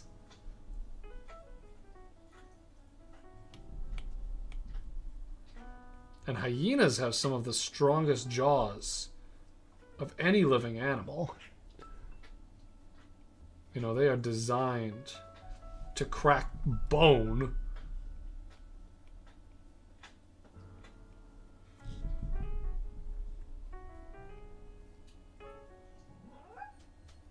What's going on over there, Panko?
Does Panko need to be pet? Chat saying I should pet you.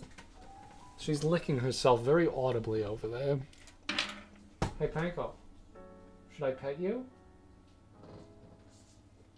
Do you need to be pet? Oh, let's see. Oh, there's a big Panko. Oh, yeah, I get a belly? You stink. Yeah, you stink. How come this part stinks so much? Do you spread the stink all over? All the stink comes from in there, and then you spread it all over your body. Is that nice? Does that help signal to the other doggies? There's no other doggies, Pinko. You don't need to signal.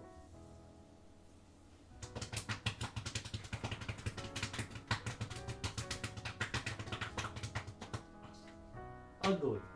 Yeah, you're ugly. No. Oh, yeah? Yeah? Okay, well, Claire will have to take a shift at the Impish Factory. I'm working over here, Panko. I'm working. Yeah, you like your tail like that.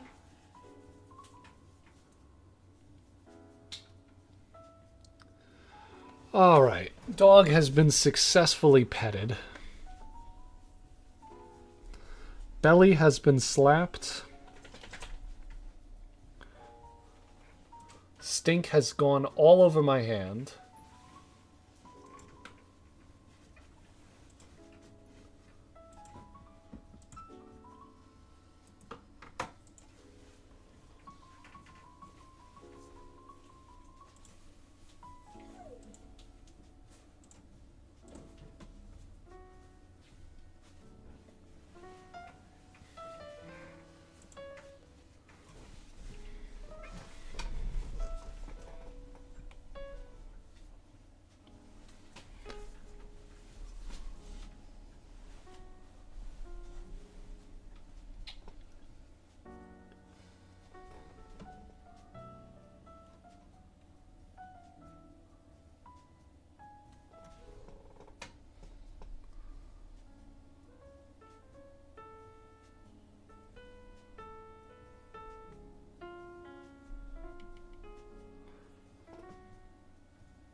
This is a wrong brush. What brush is this?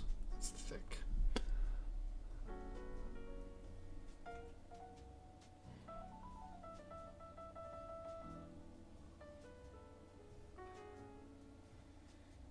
Boy, we covered a lot of good topics today. Birds, seals.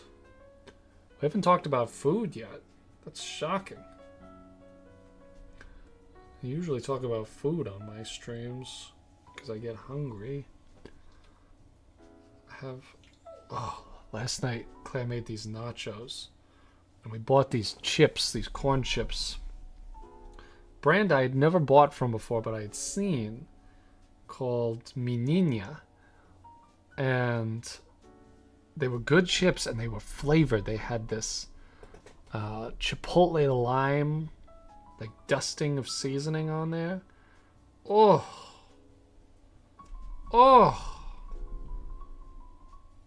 it was just like the perfect amount of heat. Like, I'm not like a spice freak. Like, I don't love, like, you know, I'm not out here trying to do the hot ones challenge. I mean, I would try it, but that's not fun for me. I like my taste buds to be functional, and not have my body react as if I was actually on fire. But I do like a little bit of heat. I like just a little bit of spice. Sometimes a little bit more than a little bit. Sometimes I'm at like a restaurant or something, and they'll say like, "Oh, this is mild heat." I'm like, "All right, I'll go with mild heat." and it's like not spicy at all. And I'm like, oh, okay, so mild heat actually means not spicy. But sometimes I'm at a restaurant and I'm like, it'll say mild heat, and I get it, and it's a perfect amount of heat. Yeah, I guess it really depends. Because, like, I think for the most part, American people, at least white American people, I don't know, probably not the same for people who come from different ethnic backgrounds, but white American people do not like spice. Like, my mom told me that Dot's pretzels were spicy. And, like, I don't know if... To this day, I feel like I misunderstood her. Like, there's no way that she could have meant they were spicy. Maybe she meant they were flavorful, or maybe a little overwhelming. Because they definitely have a lot of flavor to them. But the word spicy...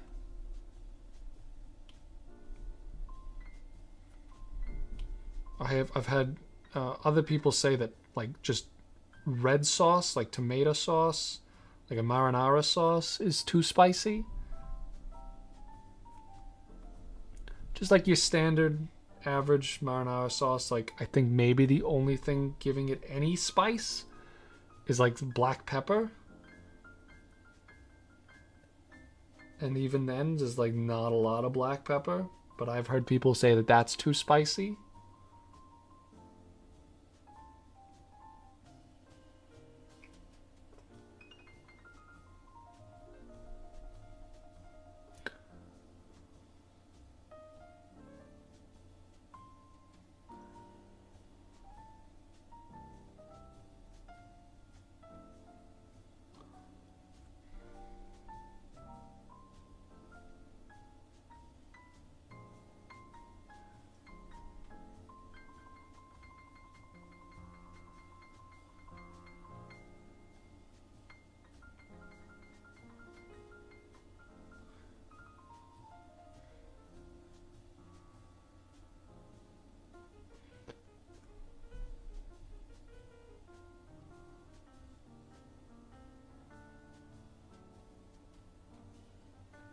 Oh, you know what I love? I love a nice gochujang sauce.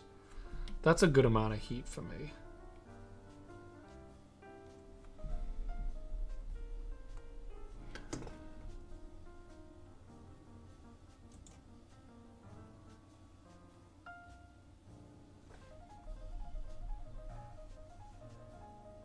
Now, I used to not like spice. There was a time in my life when I thought Tabasco sauce was too spicy. But that has changed. And I think that a lot of it was just me being like, oh, I don't like the unpleasant sensation. Like, it was too overstimulating for me or something. But then I realized that, you know, if it works well with other flavors, it's more than just like pain. You know, I think that was the other thing too, is that like a lot of people I knew where it was like, oh yeah, I love spice. You know, I put hot sauce on everything. Like, it was like a competition where it's like liking spicy things just meant you were like tough because you liked feeling unpleasant. I was like, I don't like that. And I never realized that you could like spicy things without making it unpleasantly spicy. Just like anything. Like, you can make something really, really sweet and it just won't be good anymore. But if it's really sweet and it's complemented with other flavors, then it works.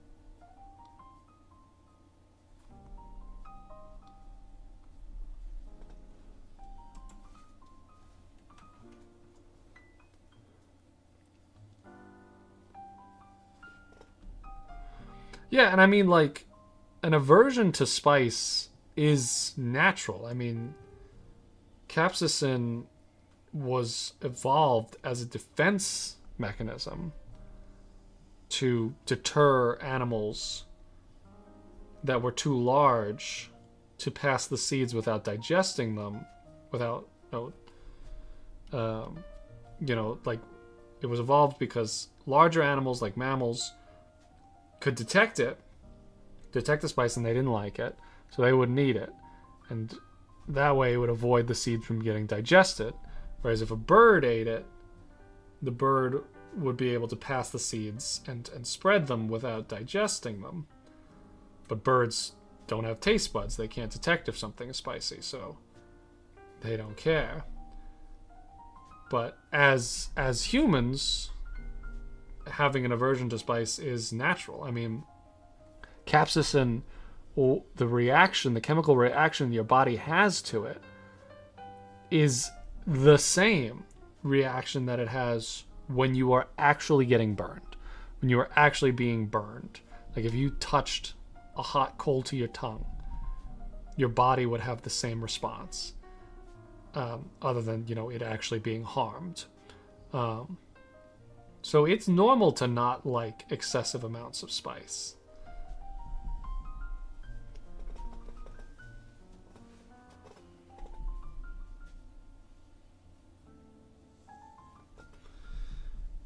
Favorite bugs? Are we talking just terrestrial bugs, or can I include like crustaceans in there?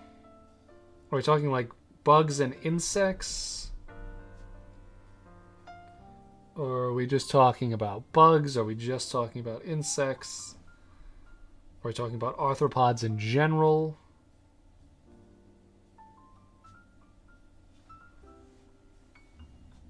Because as far as bug goes, yes, cicadas are pretty good.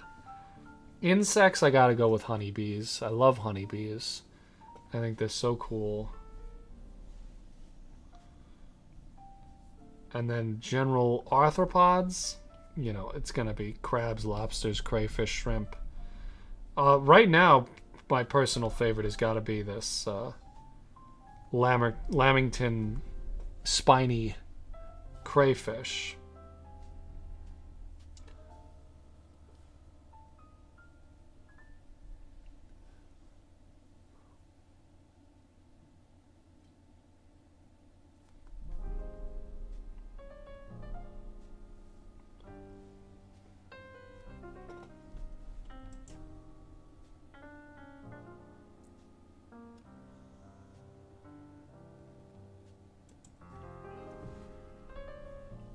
Yeah, right now I'm very obsessed with that crayfish that I was showing earlier, the Lamington spiny crayfish. I just think it's so cool that a crustacean has adapted for life in mountain streams. Just a great example of the versatility of that group of animals and how they've been able to adapt to so many different types of environments.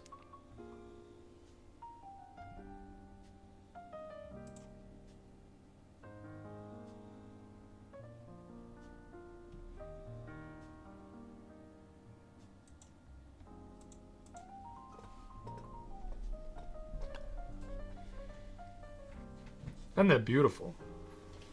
That blue shell with the red ligaments attaching the pieces of the arms together.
Yeah, so this image that I found, it's on an art gallery website, and I'm very curious about the origin of it. It says it was made by Bob Nelson of Wyoming, and I guess it's more of a modern art piece, but the bird on the top of it is clearly wearing like a cap. And I don't really know what the significance of that is.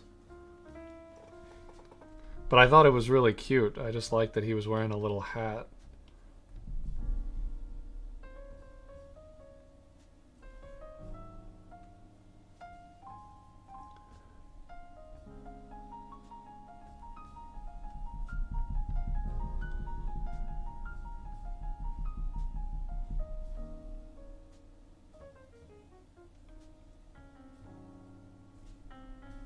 I don't know, he's giving more crow than eagle, honestly.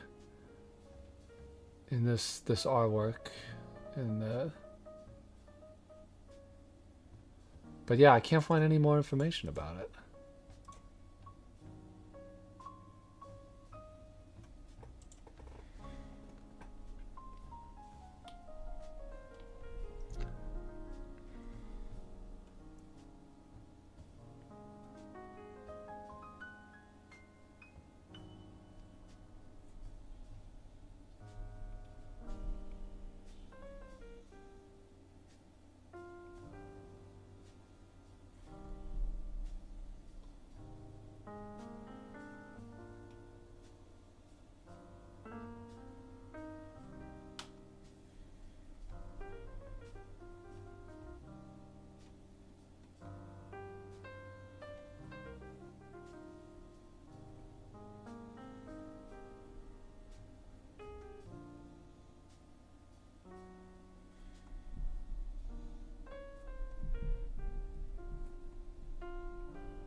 His music is good for nice chill relaxation.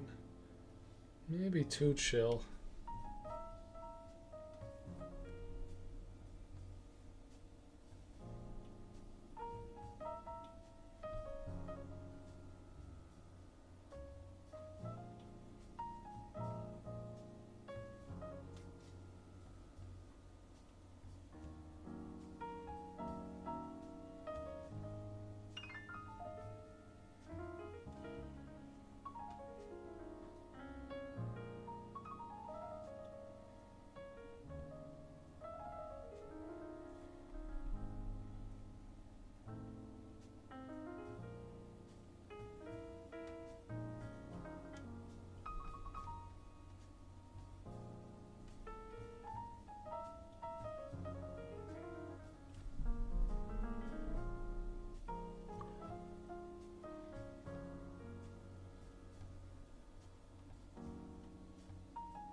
Crows seem like they would be very nice friends. Alright, folks. This has been like, what? Like a 4-hour stream? A long one. And I think we are coming to the end. We didn't really draw anything awesome. This was a lot of just process stuff. But I'm just trying to get some ideas for Bigfoot. And I wanna live up to the standards set by you guys, because you guys did some amazing stuff for this Bigfoot contest, and honestly very inspiring. So I feel like I have some big shoes to fill, no pun intended. But thank you guys so much for watching. I want to try to figure out how to simulcast on Twitch without having to pay. It's definitely possible, but it'll take some it'll take some doing on my part. So I think I'm going to stay just streaming on YouTube for now. And if people really like it, you know, it takes off, more people are watching, and then I'll stream on Twitch. Will the stream be available as a VOD after? Yes. Let me double check that that's a setting I have on the YouTube channel. But yes, they will be available on VODs. Well, let's see, actually. I'm pretty sure I have that setting enabled. But let's see if this saves. If not, the next one will be. I'll make sure I'll have that setting active. But I think this one will save. Actually, I can upload it anyway because it's recording to my computer. So yes, I will be saving the VODs. That's part of what I like about streaming on YouTube. I'm able to just automatically save them to my channel. So yes, just as long as you're on the SubjecTV channel, you'll be able to find all of the VODs. So thank you guys so much for watching. Come back next time I stream.